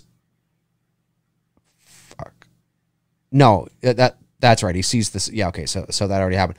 I loved when he sees the boy in the painting, in the mirror, and then he kind of puts two and two together and he throws that thing through the cat. I love that. It looks just so creepy to me. It looks so cool. Reaching through and stuff. Yeah, and how he looks. Yes, exactly. And he's like, "What the fuck?" And then he looks down. And it's like, "Hello," and he's. I love how he's like, "Where are you?" Oh yeah, the hand. Yeah, the tentacle. Whereabouts are you right now? He's about to cut. He's trying to fight the hands that are reaching for him off. Right. Okay. Am I ahead of you? You are a little bit. Where are you at? Yeah, he's fighting the hands right now. Fighting them off. Tell me when he breaks away and he starts looking back. Okay. Towards the mirror. Tell me when you get to that point. Okay, one sec. Because I paused. He's trying to fight the hands. Still fighting the hands. And he's trying to reach for that little thing. Damn, I was way ahead of you. The blade. He's slicing, and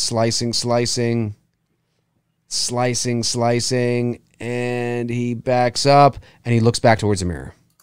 All right. And he's like, Jimmy! Yeah, Jimmy! Now, this is cool. Because, I love that shot. Just that little light up at the top, and everything is black all around. I love that. And then he gets this rope, and he starts to descend into the darkness. Love it.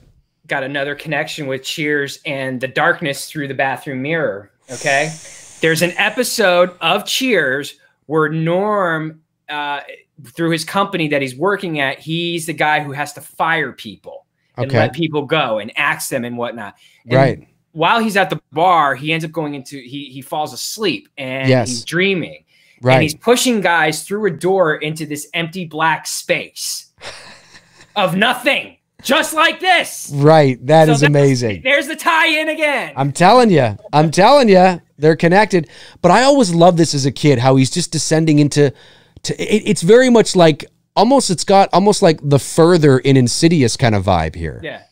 You know what I mean? And I always really liked that. I remember as a kid really enjoying the moodiness and the eeriness and the unknown factor of this. I just thought it was such a cool scene. And seeing sort of where he's come from, the the light way up there, but it's just so cool. I love that stuff. TKO 4051 says the surrealism in this movie is so good. Yeah, I agree. Oh yeah, there's a lot of surrealism in this film, and it makes it really, well, very dreamlike, right?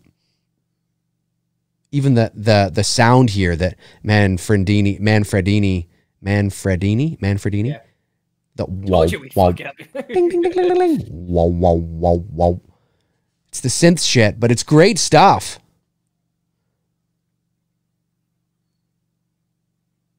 Wow, wow. Ding, ding, ding, ding, ding. The 80s loved their synths. We did. Love the special effect of that bat, whatever. Oh, yeah. Oh, and he flips the shotgun around and shoots the rope and he falls. Love that. Love it. Just seeing that bat like, fuck you, bitch. It's great.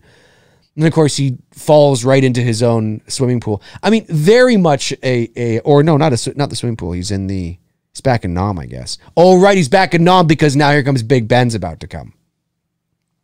Love this stuff. Now, this stuff here was shot on a soundstage.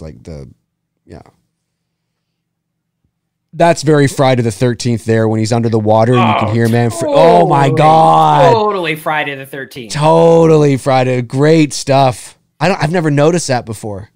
Yeah, his style as a composer is, you know it. It's very him. He calls back to a lot of similar sounds, but he changes it so that you like when we're listening to it here, yes, it reminds us of Friday the 13th, but it's not the same. Right, exactly.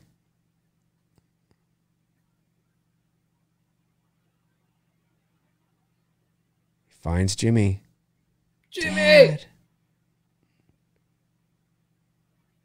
So, I can't remember the end of this movie, but it's like, was he alive the whole time? Or is this just in his head? It has to be just in his head.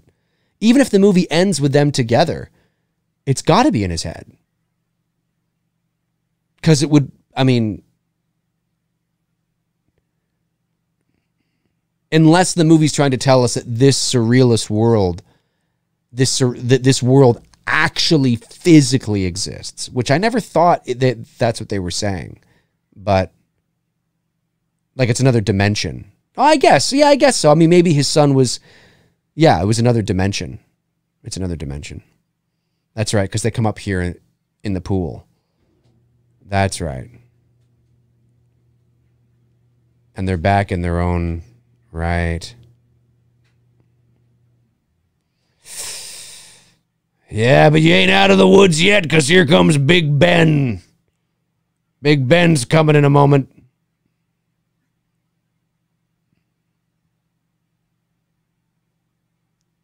The music telling you everything's okay, but it ain't okay. No, because he's going to open the door and here comes Big Ben. This is such an awesome. I'd love to fucking. I'm not big enough. That's the only shitty thing.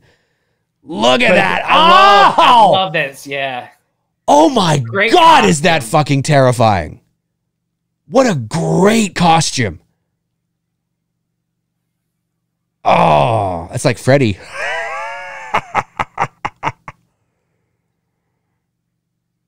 Didn't you have the guts to do it, Roger? It's a little Freddy, a little bit of Freddy in there. A little bit.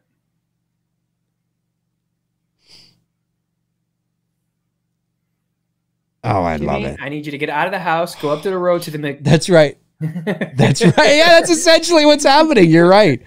Right. The only shitty thing, right? Is it the Mackenzies? Mackenzie's house, yeah. The only shitty thing about That's what I want a backstory on the Mackenzies. Yes. Yeah, can you imagine?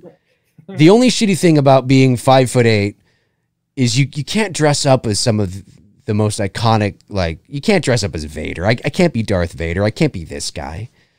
No. You know. Because you can't, like, you're not going to do it justice. You know what I mean? You got to be, like, to do it justice, you got to be big. You got to be like 6'4" or whatever. Yep. I can't be Darth. I could dress up as Vader on my own and shoot something myself, and because you could always fake the height. But it's not like I could cosplay as Vader. you Dude, imagine me Halloween. cosplaying as Darth Vader?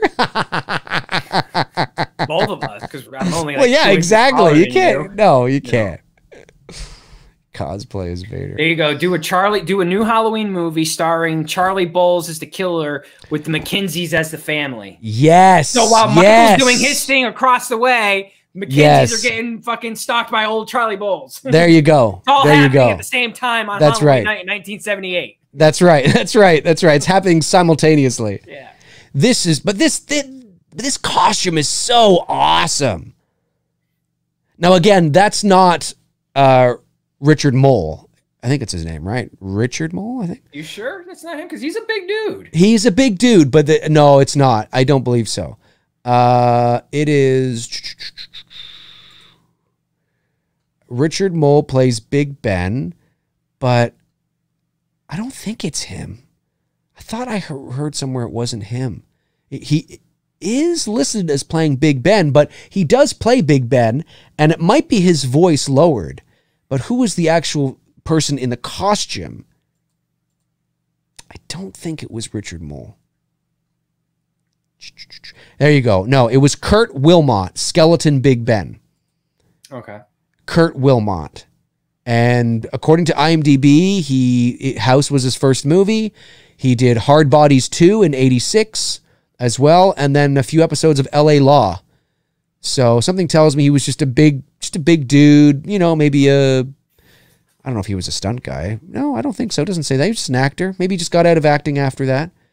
But what an iconic face. Like or just not his face personally, but the makeup job.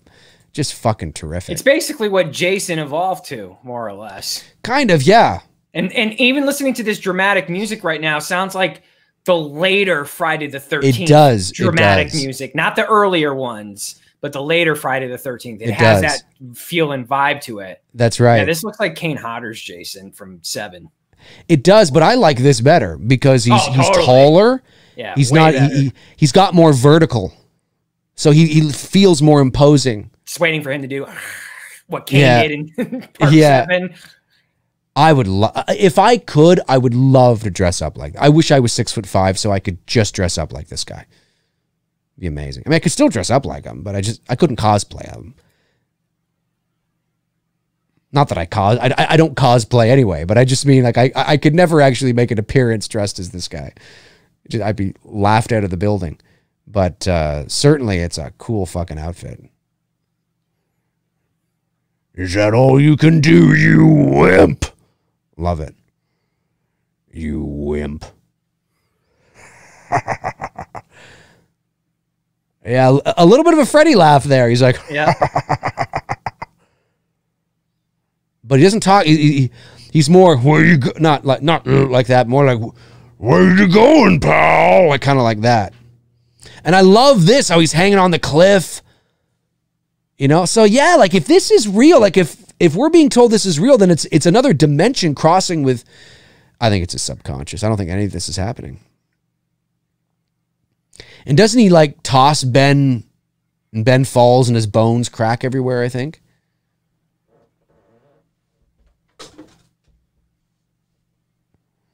Ben, don't! Yeah, that's like a surrealist painting right there. Oh, for sure. Looking up at him from the rocks and just seeing him hanging. It's beautiful. There it comes. Dude goes headfirst into the rocks. Ooh, you can see it too. Just smash. Son of a bitch. He's climbing back up. That's some serious strength right there, man. Those chin-ups paid. Pay off, yeah. Or pull-ups, chin-ups, yeah. You did it. You did it, Cobb. Now go throw on that sexy V-neck. While listening to the Greatest American Hero theme. Yes. Yes, Believe that's right. it or not, I'm walking on air. That's right. Believe it or not, I'm walking on air. It's such a good show. It was so stupid, It but is, it's so but good. It's so 80s. Dad. I love that. It's like, is it over? Nope. I love it.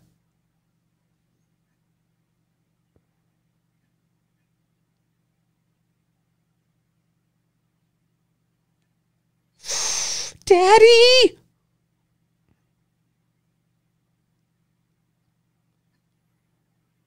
Yeah, see, he cuts off his hand and then he looks and he's like, his hand's fine. It's like a dream, right? Yeah. Like it's like he suddenly at this moment realizes he's dreaming. It's like at this moment he's lucid dreaming all of a sudden. And now he's able to take control of that reality. Yeah, because you're not fucking real. But then again, is your son real? Like, I mean...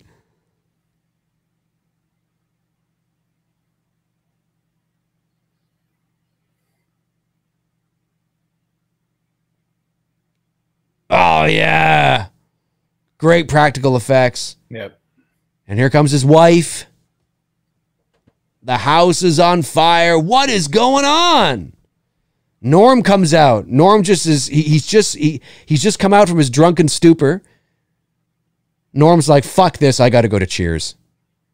Pretty much. Yeah, he's just like, I can't, my house is on fire. Like, I'm going to He looks at the cab. He's like, cab, take me to Cheers. Is there ever an episode where Norm talks about somebody, it's like some fire? If there's an episode... we don't see his wife in here, which we don't see his wife in Cheers ever. It's just she's always talked about. There you go.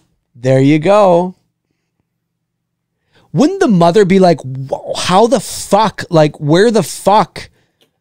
What the 80s, hell? Man. It's the 80s. You didn't. No, I know. We never overthought shit back in the day. We didn't need to dive deep into layers with movies and have all these theories. We just went to movies and had fun. Yep. We didn't need a fucking explanation. Nope. So there you go. And that's it, folks. I'm turning this music up in my headphones. I love it. You're no good. You're no good. You're no good. Now that we're through. That was 1986 House, ladies and gentlemen. If you watched along with us, I hope you enjoyed the movie as well. Maybe you've never seen it. Maybe it's been a long time since you've seen it. But that is definitely 1986 House, starring William Catt and George Wendt, and of course Richard Mole. That was a lot of fun, man. That was a movie. Yeah, I haven't seen that in a while. Let's jump over to the chat for a little bit. We'll go over. I have a little bit of time, and we'll take a few questions. Whatever you guys want to talk about, this is your opportunity. Hopefully, you guys enjoyed that too. That was fun, man. That was fun. I love that movie. I love that movie. Yeah, we'll have to do House 2 to continue the Cheers extended universe that seems to be happening here. That's what we got to do, man. That's what we got to do. Let's see. Where are those questions? Hold on, let me go back and see if I missed any super chats. I don't think I missed any super chats. The last super chat that came in was William Long, which I think we got. I think we got all the super these things chats. Are really funky. Whew. Which what's going on? Oh, you're Wait a minute. Bob glasses.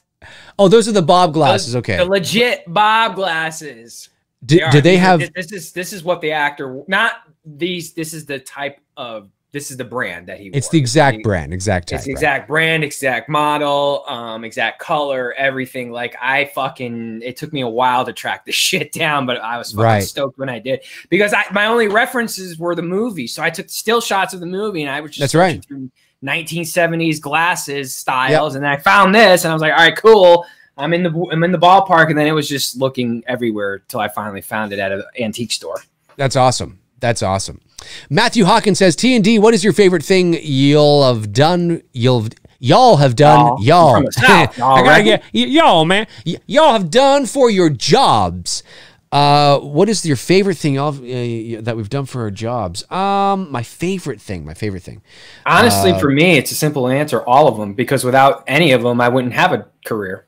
Yeah. You know? There's not one I could ever put above the other. I appreciate anybody who contracts me for a job. I don't care how big or little the job is. I always give it 110%. For sure. Oh yeah, for sure. I mean, that's, I would say some of my favorite things I've done have to be the trailers that I've had the opportunity to do, because, you know, they're the higher profile stuff. So, yeah. you know, it's stuff that is always, I've always enjoyed doing, whether it's, you know, like the very first movie trailer I ever did in my career was The Descent.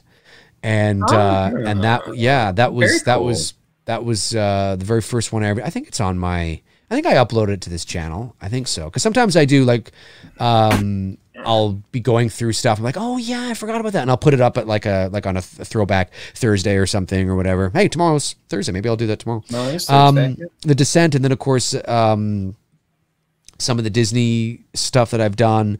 It Chapter 1. I was able to do a trailer for It Chapter 1. That's right. Which was great. Didn't do anything for Chapter 2, but did for Chapter 1. And anytime that you can, you know, like I would never say that I worked on the movie because I'm not working on the movie, but I guess in some sort of roundabout way, I'm part of the marketing for it. And I'm not the only one that does it. I mean, there are, depending on where you are in the world, depending on what language you speak, right? I know a lot of Spanish voice actors that would do the Spanish versions of Hollywood trailers, right? You know what I mean? And there would be like, you know, the Japanese versions maybe of a Hollywood trailer, and it sometimes depends on your region as well, like where you are. So I'm not the only one that did it, no pun intended, on it, but certainly to be a part of it, to be part of that that sort of marketing and is really awesome. And I don't take it for granted. So I would say some of my favorite stuff is the higher profile stuff for obvious reasons. That it's always cool to do that, and it's great for the portfolio and it's great for your career. And then a lot of some of the animation I've done has been is fun because it's just I love working in that world and that sandbox. So I would say that, yeah. Rock on. Warner Armour, is there anything you hate about podcasting? I don't think there's anything I hate about it because I don't really podcast. I just do this once a week with Dave. There's nothing that I don't like about it. I would say the only thing I don't like about podcasters in general is, here's a perfect example. Joe, I'm going to change my beliefs every time someone else is in the chair, Rogan. I can't stand that shit. Like, he's like, he's good in some aspects of, like, I love listening to him talking about his Muay Thai and his training and the shit that he does with that. Like, he's well knowledged in it. But, like, I swear to God, I've never seen a dude change his underwear more times with the opposite person across from him. Like, I hate fuckers like that. Like, you're not being true to yourself. All you're doing is basically you're just agreeing with the person that's you don't have you're not showing me who you really are and what you truly believe, because I think if I were to really sit down with that dude, he'd probably shock the shit out of all of you on the shit that he believes in. And there's a lot of podcasters that do that. It's like you're patronizing your guests, you know what I mean? Like it's just like, dude, just be fucking self. Who gives a shit? That's one of I can't say that what you're saying right there is the reason that I intellectualize it that deeply, but it is for all intents and purposes one of the reasons why I don't say it so much anymore, because I've developed a bit of a following now and people are used to me now. They kind of know what I'm all about, right? But when I first started to put myself out there on a regular basis on this channel, some of you who've been with me for, you know, a few years now will probably remember that there were times, you know, and I wouldn't go out of my way to say it. I would usually only say it when it was warranted. Like I was in the middle of, I was about to rant about something, or there was something I was talking about, and I would sort of preface the video by saying this or whatever. And, you know, I would say, listen, at the end of the day, I couldn't care less whether you agree with me or not, you know. And sometimes early on, people would think that was sort of arrogant or, you know, but it was there was a very specific reason why I said that, is because I wanted people to know that at the end of the day, don't come to listen to me to just to have what you believe confirmed. You know, I'm going to tell you what I think, and if you agree, that's great, and if you don't, that's okay too. And, you know, but I have to, I wanted to structure my channel like that, because you know, because then it's real, it's organic, and you know, I'm the product, right? I'm the service, I'm the product, and if you like it, well, that's great. But if you don't, that's okay too.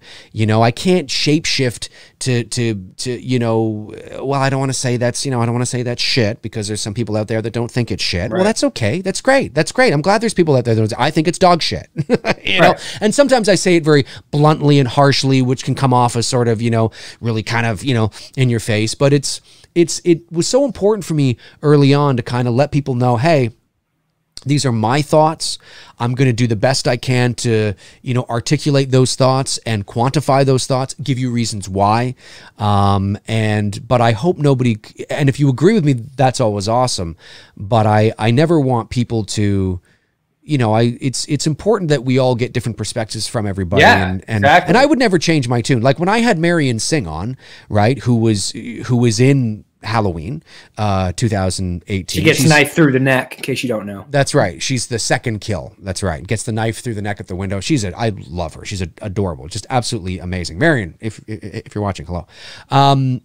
But I mean, I wasn't a big fan of the movie, you know, but you can have I mean, I didn't hate the movie. I mean, you guys know that I didn't loathe it or anything, but I just, you know, I just wasn't, you know, you guys know, you know, my thoughts about the film. So when I had her on, I mean, we just had a great discussion about the movie, and I was honest. I said, you know, I wasn't a big fan of it. You know, there were things I liked, there were things I didn't like, and she was cool about it. She was like, yeah, you know, I get it, you know, whatever, right? You know, you can have those I would never change my tune. If I had John Carpenter on my show, or if I had David Gordon Green on my show, I wouldn't suddenly be, you know, saying things like, I fucking, that H-18 man was amazing. And that's what fucking Rogan does. I wouldn't He'll say sit that. there and say like he doesn't like something, and then when that person comes on that's a part of whatever the something he didn't like, now all of a sudden he loves it. You know what I mean? Like I just fucking can't stand that shit. A big part of communication, and this sounds like an overused cliche, but it's true. It's not what you say, it's how you say it.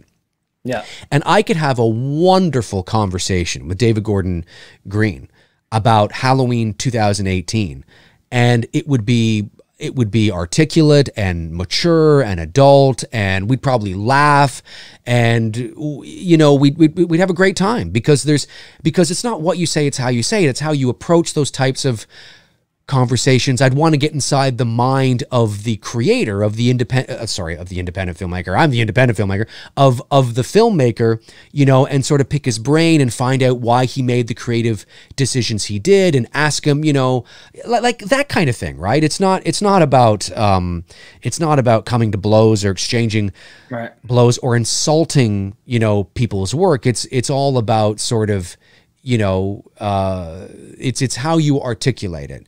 Yep. You know, it would be the same thing, you know, if I had the opportunity to speak with the director of Halloween 5, you know, when you get somebody in a position where you are talking with them, I wouldn't necessarily say, I think your movie's a fucking piece of shit. No, I wouldn't say that, because I'm not a mean, you know, I'm not a mean person to somebody's face, but I wouldn't shy away from saying, I didn't like your movie.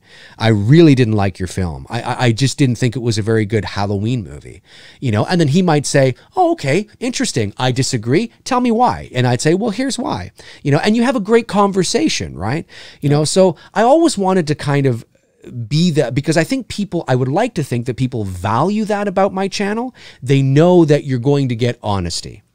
But you cater I mean, look, I can be on my own on my channel and be crazy and theatrical, but, you know, how you behave is indicative of, you know, the company you're in. You know, you have to be an adult, you have to be mature, you know, you don't want to be an idiot and, you know, like a child, you know, so you want to, but you want to be honest and truthful as well. So, you know, that's how sort of, you know, but I would never pretend to like something that I didn't just because I had the creator of that something that I didn't like there. You know what I mean? That's so. Here's a good example of what I was talking with regards to Rogan. You know who Blink-182 is, right? Mm-hmm. The band. Okay, so I can't remember the guitar lead, the lead singer from the original Core 3, Tom something. He's a big UFO guy. Okay. Like in real life. He had him on the show, and I watched that show, and I watched when they got to the part of talking about UFOs and how serious the Tom something. I can't remember his fucking last name. Anyways, the guitarist, lead singer to Blink-182's, he's Tom DeLonge. Thank you. He's really like, he's serious. He believes in it passionately. Like, it's been whole life has been this way. And, you know, Rogan has him on the show, and, you know, Rogan comes across very sincere when he's listening to him and all this shit like that. Yeah.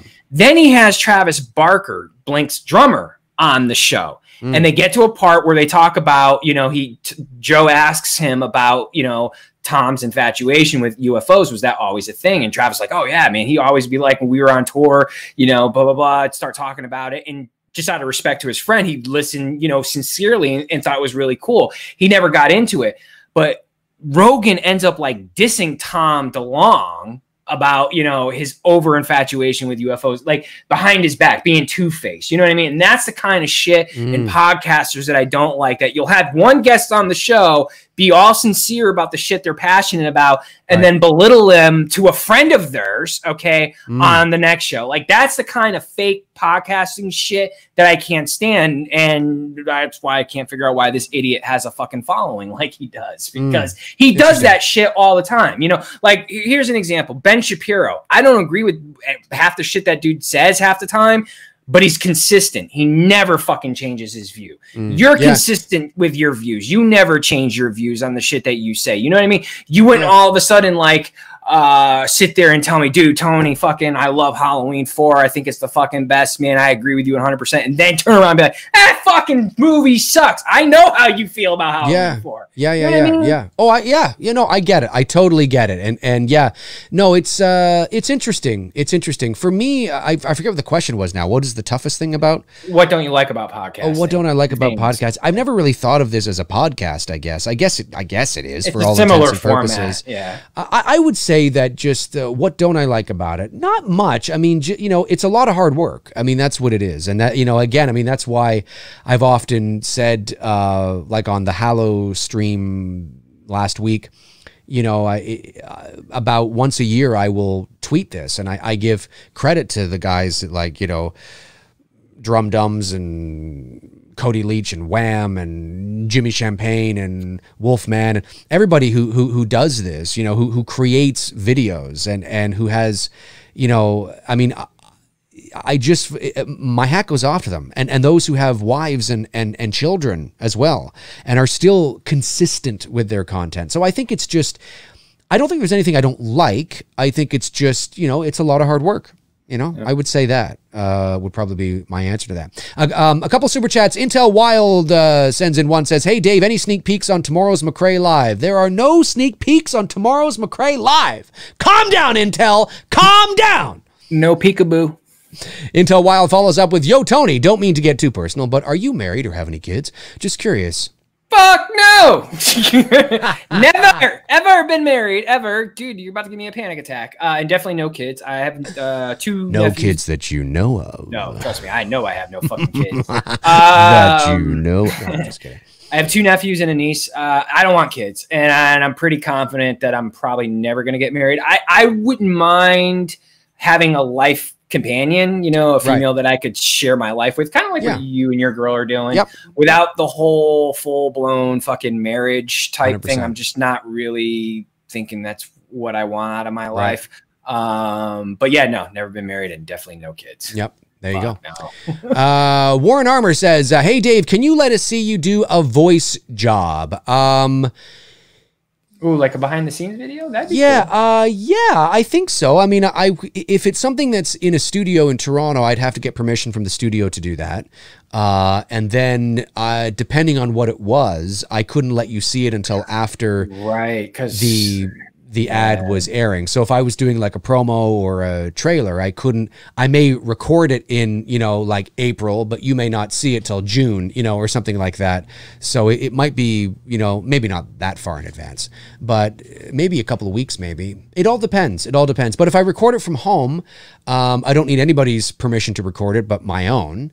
So, cause it's my own home studio, but I would still have to wait, until the spot, whatever that spot is airing, because a spot cannot, like, even if sometimes I will get depending on what it is, I will ask the studio for a copy for my portfolio, for my website, you know, and sometimes they're able to give it to me beforehand, but they say, you know, naturally, you can't put this up on your site yet. You have to wait until the ad is actually airing, because the ad has to air in its intended medium and market first before I can actually just use it and show it off myself. So yeah, I mean, but I think it could be done. I have a couple of. It'd be cool to kind of see the process, though. You know, start to finish type thing. For sure, for sure. There's a couple of. I think I might have. Well, there's the. I mean, the one I did for Sony Pictures, the Peter Rabbit one, which I post on Instagram. There's that. But I'd like to get more of just a. That was just sort of like a, hey, here's me doing it. You should also. Hey, here's the final result. But you should think about maybe even starting a channel one day, you know, just a totally separate channel. Oh yeah, dedicated to voice acting and how to get into it, how to guide people and shit like that. You know, if I had an interest in that, because it takes a lot of work to do that. Dave I do have another YouTube. No, I do have another YouTube channel where it has some of my work on it. If you just, I think if you YouTube like Dave McRae, the VoiceMann voiceovers or something. VoiceMann has 2 N's. Might come up. But yeah, no, yeah, I'd be totally down for it. I just have to figure out how to do it. Swifty Gamer, Tony, would you rather be a guest on Joe Rogan than get married? Dude, I'd rather take a metal fork while standing in a big-ass puddle of water, stick it into an electrical socket before either of those two. Wow. There you go, folks. There you go. Intense. Intel Wild follows up with, right on, Tony. I totally agree with you. Matthew Hawkins says, Halloween 4 is the best sequel in my opinion, but Halloween 6 is my favorite. It's very much like how I think Raiders of the Lost Ark is the best Indiana Jones movie, but the Temple of Doom is my favorite. DMT Infinity, Dave, any advice to help me get off cigarettes? I've been smoking since I was 13. I'm now almost 23. And Tony, I love your outfit today. Top Gun. That got delayed, didn't it? The release isn't until December now. December now, yeah. Yeah. Damn, I was really looking forward to seeing that shit. When's the next horror shoot for your Instagram? I've got a picture coming tomorrow. There's a little hint on who's coming. What's on your hand there? What? Well, nothing's on my hand, but it's right. No, I got it. I thought you were showing off, like, because you got knuckle tattoos, so I thought there was something. Any advice to help me get off cigarettes? Well, okay. I can tell you how to do it. That it worked for my mom and my brother. Oh, well, there you go. You should vape, and the way you should vape is go to like a real serious professional. I know I say that loosely, but there are out there, because we have them here in Georgia. There's like really clean professional vape shops, and the one that my mom went to, the people there were really cool. They figured out the how much nicotine she was consuming on a daily basis, and that's where they started her. And then they kept bringing her down by 3 milligrams. So if she started off at 12 milligrams nicotine, she went from 12 to 9, from 9 to 6, from 6 to 3, and then eventually she went from 3 to 0. And once you're at 0 milligrams nicotine, at that point it's just habit. So you just got to break the habit, and I think that would be your best way to quit smoking, because you're so young right now that you enough permanent damage that you could literally, your lungs, by the time you're 23, you said, by the time you're 33, your lungs will have healed themselves, and you're still 33, you're still very fucking young. So I just start if you can now, you know, really. Yeah. I've never smoked. So I'm very fortunate that way. Mostly everybody in my family did and has. Your parents died because of smoking? My mom never smoked. My dad started smoking, but he started smoking when he was in his 40s. It was so stupid. It's like, Dad, you made it all this way. Yeah, I know. I mean, he always would smoke like a cigar here or there, or a pipe or something back, because this is like the 70s, cool. right? I love the smell of a good pipe. Yeah, this is back in like the 60s, right? The 70s. But my dad only started smoking cigarettes, really. Like, I'm not to say that he's never had one before in his life prior to this. I mean, maybe he had. But smoking like becoming a smoker per se is when he met my who would become my stepmother. Obviously, she's since passed away as well. But she was a big smoker. And, you know, that's where he became a smoker, you know, after he divorced my mother and wound up with this lady. And it was like, are you kidding? I mean, it'd be like me right now going, you know what, I'm going to you know what, I'm going to start doing crack. Like, well, you're 40 now? You know, yeah, fuck it. Let's do it. Let's do it. Let's start doing it on a regular basis. Obviously, that's a bit different, but it's just kind of like, really? So I've never smoked. So, but I do, I just never, I don't have a magic or reason to why I didn't. I just knew that I didn't want to do it, and I just didn't. Just never did. I've never even had a cigarette in my mouth, ever. Never inhaled on a cigarette ever in my entire life. So the only thing I inhaled on is Mary Jane, and that's it. There you go. Good old Mary Jane. Andy E says, oh, Dave, you mentioned Peter Rabbit. My 6-year-old son is tormenting me with that movie and knows so many quotes.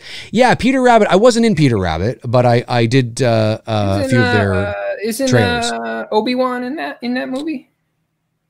Oh, no, that's Christopher Robin. I was thinking of Christopher Robin. Yeah, no. Peter Rabbit's Rabbit is the animated film. Daisy Ridley, I think, is in Peter Rabbit. Brandon Taylor asked I did some trailers for it. What are your thoughts on AMC theaters not playing Universal movies, and won't that affect Halloween Kills? Yeah, that would affect Halloween Kills because it's Universal. Well, more news is I saw the news today. I saw everybody talking about it and uploading videos. I didn't upload a video and I didn't talk about it because usually when this kind of thing happens, it's so not going to end. Like Universal, AMC saying that we're not going to play Universal movies in our theaters was a response to something stupid the head of Universal or the head of NBC, the head of Comcast, NBC. Anyways, one of the big wigs had said. Now he's backtracked. Jesus, I don't have it prepared. I'd have to bring it up. He basically was alluding to the fact that the Trolls on Tours movie, which was released on VOD only and not in theaters, which was something that they did not give the theaters heads up on. And AMC was not happy about that, but they said, okay, and they let him do it. Well, Trolls was able to bring in close to $100 million through VOD. Now, after the streaming services get their cut, I think it's more closer to 75 or something like that. It's still not going to make or has made nearly as much as the first one did. Again, I'm Cliff notesing this.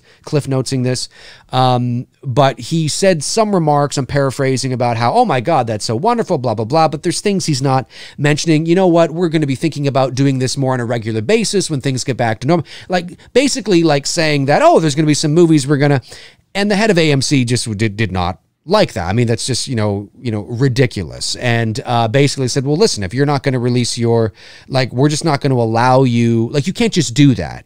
You can't just pick and choose which movies you want to just go right to VOD and well, fuck that. Like, we have an agreement. There's an agreement in place between the studios and the theaters, that your movies will play, your theatrically released films, your big temp will play in our theaters for at least 3 months before they go to streaming. That is an agreement in place.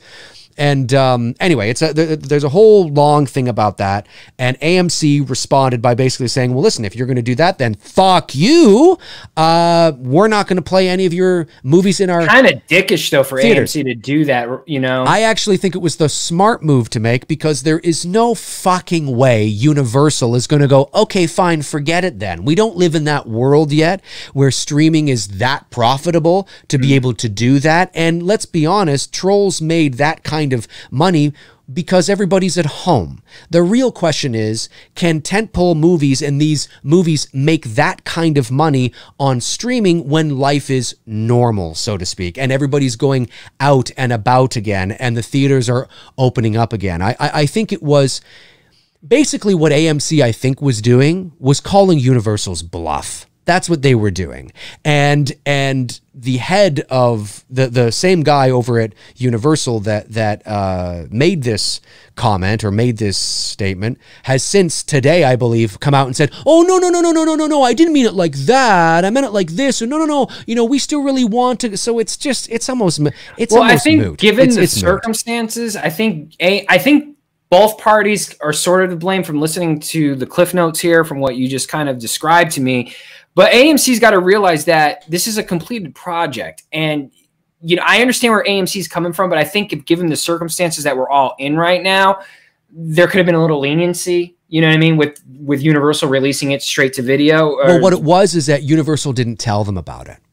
That's the dick. That's what I'm saying. That's where I'm saying both parties seem to be a little bit at fault here. Yeah, because Warner Brothers and every other studio that released films to streaming gave the theater chains a heads up to what they were doing, and Universal didn't. They just did it. Yeah, and that was a dick move, and because there are, you know, look, there are contracts in place, there are verbal contracts in place. There's no doubt about that, but there are literally written contracts in place that is to prevent this. It's why. One of the reasons why movies are supposed to, there's an agreement in place to have them play in theaters for at least 90 days before they go to, now that doesn't mean they have to be playing in the theater for 90 days, but there is a 90-day window for which they can play in the theater for that time before they go to streaming, is to preserve the theater going business, is to keep the theater chains there, is to keep them relevant as best we can, and to keep, and so, you know, as to not go right, and there's other factors as well. But today, like I said, I saw everybody was losing it. They were uploading videos, and I thought to myself, there's no way this is going to stick. Because Universal needs the movie theaters, and the movie theaters need Universal movies. There's no question about it. Now, maybe in the future, the world will be very different, but right now, at this point in time, there's no fucking way that this is, well, I guess that's it then. I guess that's it. No more, no way. There was no doubt in my mind that this was, oh yeah, well then we're not showing your movies. And Universal, rightly so, went, whoa, wait, because they're going to lose potentially billions of dollars, and so, or at least hundreds of millions. I knew it wasn't going to stick. Universal has since walked it back. So, you know, again, I don't know the fine details on that. I just saw the news coming in throughout the day as I was working on It's Me, Billy. So, but there is, I believe, there is now more to the story that Universal is going to, that I think there's going to be, I think everything's going to be okay. There might be some discussions that still need to be had, but the idea that Halloween Kills, if they can play in an AMC theater, won't be, because they won't allow it. I'm not even worried about that. There's no way that would ever stick. There's too much money at stake. Way too much money at stake. I do think that with everything that's gone on with this virus, I think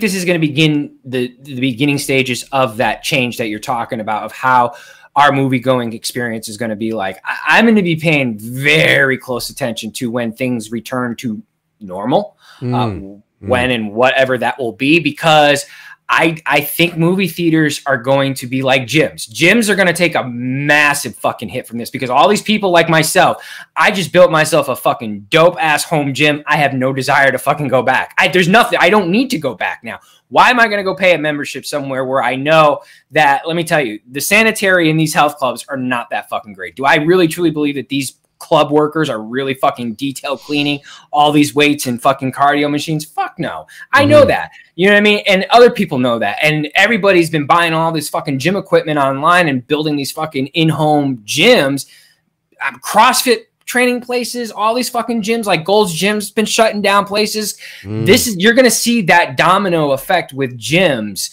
from this, that they're just going to go out of business because people have built home gyms. And I think the theater going experience is going to have a similar effect. I don't think it'll fully go. I think we might see a rise in drive-in theaters from this, and that might have a resurgence, because you can be inside your car, you can be safe. But dude, like I said earlier tonight, and I've been saying this, dude, I have zero desire to sit in a theater anytime soon. You know what I mean? There's nothing that's going to, even Halloween Kills, I don't want to sit in a theater, because we both know that whatever the fuck's going on out there that's fucking killing people, the real shit, there is something. And there's something that's, you know, that's whatever. And if I can run the risk of touching something, then I can get that and it can fucking kill me. I'm not going to fucking risk it. But in my car, I know I'm safe because I'm in my car. Yeah, I'm not. worried, actually. I take the opposite approach because the death rate is very low amongst a certain demographic. And if you're a senior or if you are in ill health already or a precondition, obviously it's something you have to take very seriously, like you would any sort of ailment, you know what I mean? Or flu or you know, whatever. And I'm not saying that it's not more serious than the flu. I'm just saying if you were a senior and you got the flu, that would be a serious thing as well. And it's not that people our age haven't died, but when you look at the numbers and you start to look at actually who is dying, it is overwhelmingly people who are of older age, people in seniors' homes, and at least here in this country. And so I'm not concerned about it. I think, you know, I think it's important to be diligent and to wash your hands and to maybe wash your hands after being out or whatever. But I mean, that's just stuff maybe we should do anyway.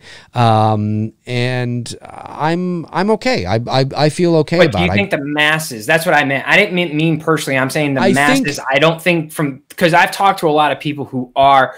They're just very hysterical with this shit. You know what I mean? I mean, they're on the total fucking. I wasn't trying to say me personally in the sense of like, yep. No, I understand. You know what I mean? But there's a lot of people like that, and I think movie theaters are going to take a hit because of that. Oh, there will definitely there will definitely be a hit to movie theaters initially. But I think that, you know, I think life will resume normally as best they can. Really what's going to keep people away from the theaters isn't the continuous perpetuation of fear, although that does do that, and just stop watching, you know, the news for Christ's sakes, but is restrictions that are in place. So as opposed, because people will eventually, the fear is something you can get over and you can, you realize, oh, there's nothing really to fear here, but it's the restrictions. What sort of restrictions will companies and businesses put into place? You know, theaters now, instead of having a packed theater, you can only have 100 people in the theater as opposed to 200 people in the theater. Or, you know, maybe there's only so many times that are, but I mean, you know, Movie Chat and More here says, do you think COVID could cause the end of movie making as we know it for at least 2 decades? Absolutely not. No. Of course not. It's a multi-billion-dollar business, and there's just no way. The only way that would happen is if there was a catastrophic plague that wiped out half the planet. I mean, it would wipe out everything. Dude, people. Warner Armour, did people go to the movies after the Depression? Dude, they were going to the movies during the Depression 100%. And during World War II. And there were movies being made. That's what you understand. There are great movies, I mean, that come out between 1939 and 1945. There were great movies coming out, you know, the week after 30s, September 11th. Dracula, I mean, you know, yeah, exactly. I mean, yes, of course. Yeah, 100%. Life goes on. Yeah. The girl's ass at the beginning of the shower scene. TNT, Tony, I watched Soylent Green. Never heard of it. 1922. Have you guys seen those films? Oh, is it? I've never heard of it. Never heard of it. 1922. Love those old films. Isn't Cosmopolis? Isn't that the Robert Pattinson movie? If I'm not mistaken, I haven't seen it, but I can like picture him on, like, I can see the font. I can see him. I've seen the picture. Cosmopolis. Before. Maybe it is. Yeah, I think it might be. I think it might be. But 1922, I think, is a horror movie that I keep seeing on Netflix in my suggestion thing, and I may have to watch that. All right, let's do another 10 minutes. We'll do another 10 minutes. That'll take us to 2 hours and 30 minutes. Dude, let's do you know what I just watched for the first fucking time? Like, literally before we went live today. What's that? I don't know if you've ever seen this. You ever seen the fucking Fox interview? I don't know why it ended up getting suggested to me, but I'm glad it did because I never saw this. Was the OJ interview that he gave, the If I Did It interview? Yes. Dude, that shit was fucking creepy. I'm like, this motherfucker's confessing. This guy He's literally OJ telling Simpson. us the play-by-play action of what fucking went down. Think about this. How do you fucking say that this is a hypothetical? If you don't, I made a post about this like a month or so ago.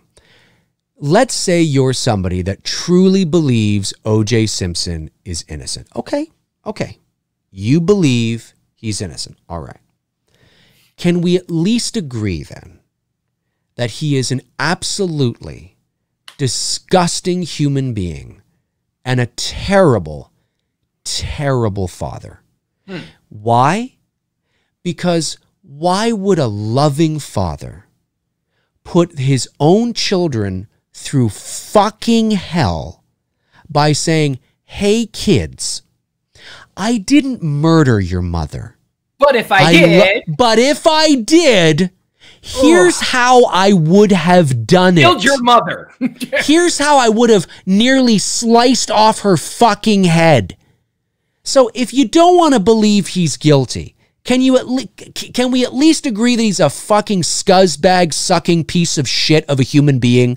Can we at least agree with that? I think he's guiltier than a fucking whatever analogy. I don't know. He is guilty, man. He is guilty. But if you don't believe that, what kind of innocent man would say, well, I'm innocent, but kids, remember when you were little and your mother was murdered and her head was nearly decapitated? There's photos online, by the way. Just Google Nicole Brown Simpson death photos and you can find them. They are awful. Okay. Both her and Ron Goldman were almost decapitated. Okay. Totally a crime of passion. 100%. 100%. I didn't murder your mom, kids, but you know what? If I did, let me read you my book.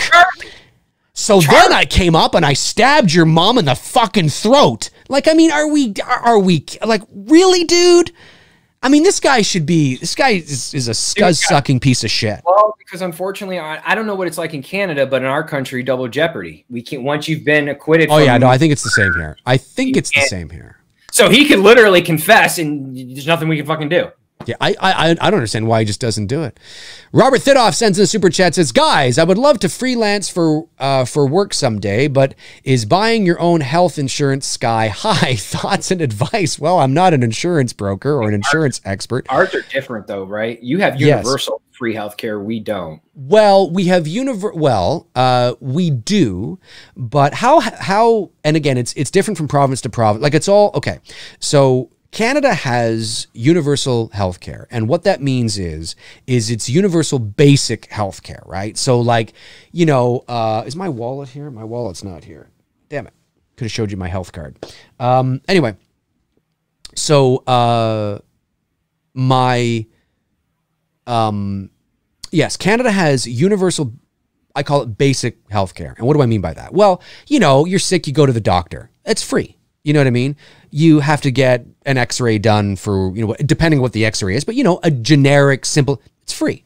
You know what I mean? Oh, I need, now prescription, I mean, we still have to pay for the prescriptions, right? Unless you're on a drug plan of some kind, but your general sort of, your GP, your general practitioner, you know, I need to go to get a checkup. I need to go and I'm feeling sick, doc, you know, that's all paid for. It's all taken care of. You know, you can get your checkup done, all that kind of stuff. I think even under certain hospital stays are also taken care of as well. Cause I remember I had to stay in the hospital a couple of years ago. I was in the hospital for 3 or 4 days because of a muscle thing, and I didn't have to pay for any of that. I just walked out, gave my health card, you know, I walked out. But our taxes are also a lot higher here. So, you know, yeah, you guys' taxes are fucking crazy. Well, here in Ontario, it's 13%. So, for example, like if I was to buy, you know, I don't know, this phone, right? The price, let's say, is $500. Well, it's $500 plus HST. And the HST is, it used to be the GST and the PST, but now they're combined. HST is, what is it? Harmonized sales tax? I think that's what it is. And it's 13%. Is what it is. And every province has different, well, I think the HST is across the board, but it's 13% in Ontario. It might be like, I don't know, 12% in Newfoundland. Like it depends on what the percentage is. The percentages are a bit different across the provinces, but we all have to pay HST. And so we pay high taxes here. But we do get, yes, it is our basic health care is free. Dental is not. We have to have insurance for dental. There are certain blood work that is done that is not free. Most of your generic standard blood work would be free. Like today I had a conversation with my doctor on the phone because I was supposed to have a checkup. And of course, I couldn't see him in person, right? Because they're not taking patients. So we had a phone consult, and I had to give him my health card number ID on the phone, and or not to him, but to the, you know, secretary or whatever, and it rings through, and then he's on the phone, he's chatting with me, and, you know, it's free. But it's not like we can just go in, oh, I want breast implants. Oh, that's free. It's covered. No, because it's not necessary, right? It's not, you know, it's not, I think, I stand to be, but I think that like if I was in a car accident and a life-saving surgery, I think that's free. But I don't think any of the Canadians in the chat room, I think ambulance, I don't think that's free. I don't think ambulance is free. I don't think anyway. I mean, it's free at the moment. It's not like, you know, they show up at your door and like, okay, hey, pay. Yeah. I mean, you know, but I think there's I don't think no that's money, free. we can't take you, suffer. Yeah, exactly. No. But certainly a ballpark, yes, the basic necessities of healthcare are free. But dental is not. Dental, you have to have insurance. So, that's one of, like, the great thing about universal healthcare is that everybody's covered, you know, for the basic necessities, right? You know, checkups, things like that. You know, you got an ache and a pain, I got a cold, you know, like I've been saying. But of course, with free healthcare comes higher taxes and also longer waits. So we don't have the privatized healthcare. I think there is some here in Canada. Yeah, there is.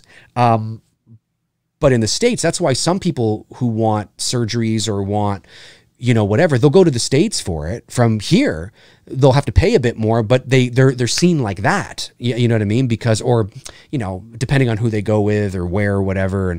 And because here we can have some long wait lists because it's, you know.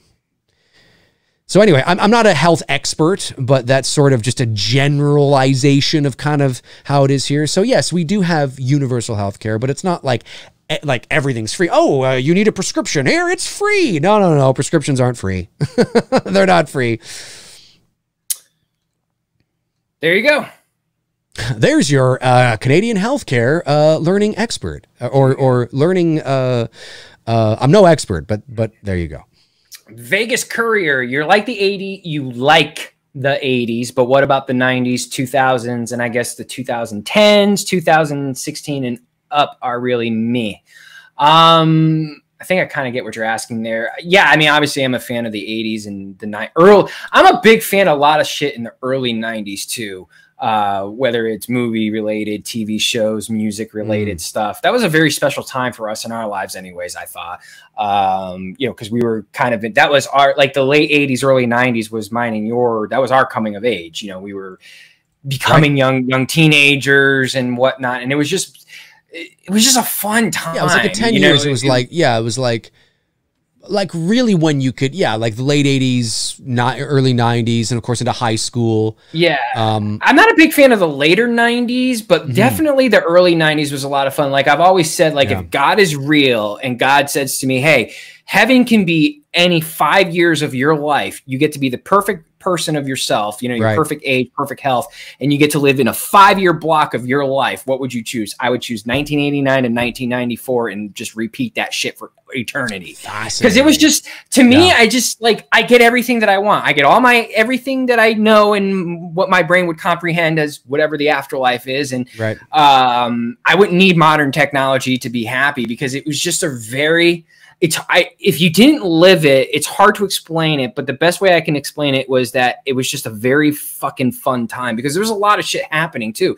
There's a lot of movement of just, you know, things were changing, music was changing and evolving, and it was just fun. It's like even Halloween, like I was fortunate enough that my Halloween years from the age 11 through about 14 was just a lot of fun. A lot of fucking fun. For me, it would be, I think we had this conversation on one of our last shows. We did. For me, I would pick probably, I'd pick like 84 to 88, I think would be an interesting time to experience. Window. Well, I think that one would be an interesting, you know, to be like a young boy again. I have some fond memories. I know it's like really, well, I don't remember them in great detail. But I get what you're saying. Yeah, I had older siblings too. So I remember more than the average kid maybe our age did. So like, yeah, like 5, 6, 7, 8, 9, somewhere in there. There's especially like 7, 8, 9. That's kind of a nice kind of window as a young boy in the 80s. And for me, it would probably be anywhere from about 95 to 99. I do have fond memories of the early 90s too, but when I got to high school, there was parts of high school I didn't like, but there's the later half of high school I really enjoyed. But that was not the high school part, it was the friends. It was the friends I enjoyed. Well, that's why I enjoyed the late 80s to early 90s, because the town that I was living in at the time, like I said, I lived in the most Rockwellian town in New England, in Connecticut. Amazing. And like this small little neighborhood with these little ranch houses that were literally stacked on top of each other, street after street after street. And like when Halloween would roll around, man, our streets would just be packed with kids. Me and my sister would come back 2 or 3 trips, pillowcases filled. Yeah. And we would just walk around with our friends. We would literally start trick-or-treating 6 o'clock at night, and we wouldn't end until about 11. Oh, yeah. You know what I mean? Like we would be out there till 11 o'clock. Like, and not just me and my sister, all our group of friends. But the last good Halloween for me was about when I was 14 years old. We didn't trick or treat that night because we were 14. We went to a couple houses, but you know what, dude? We just hung out as friends in the street, dressed in our costumes. We had a good time. I was wearing the old Don Post fucking Michael mask and scaring my friends. You know, I was standing there in the bushes still quietly scaring the girls and shit. That's right. Kids don't, I mean, I'm not saying that not all kids don't do that shit anymore, but you don't see a lot of that anymore. No, you don't. You don't. No, you're right. Really, I mean, the streets were packed. Then. Halloween is not what it used to be. Not close. What it used to be. Okay, we got to wrap this up here. Reese Wilson sends in a super chat. Thank you, buddy. Says, watching O.J. Simpson suffer his injuries in the Naked Gun films is a different perspective for me now. I'm more like, yeah, take that, you fucker, rather than, oh, you poor guy. It's true. It's true. Oh, man. Bringer of Chaos sends in a super chat, just supporting the channel. Thank you very much, man. Really appreciate that.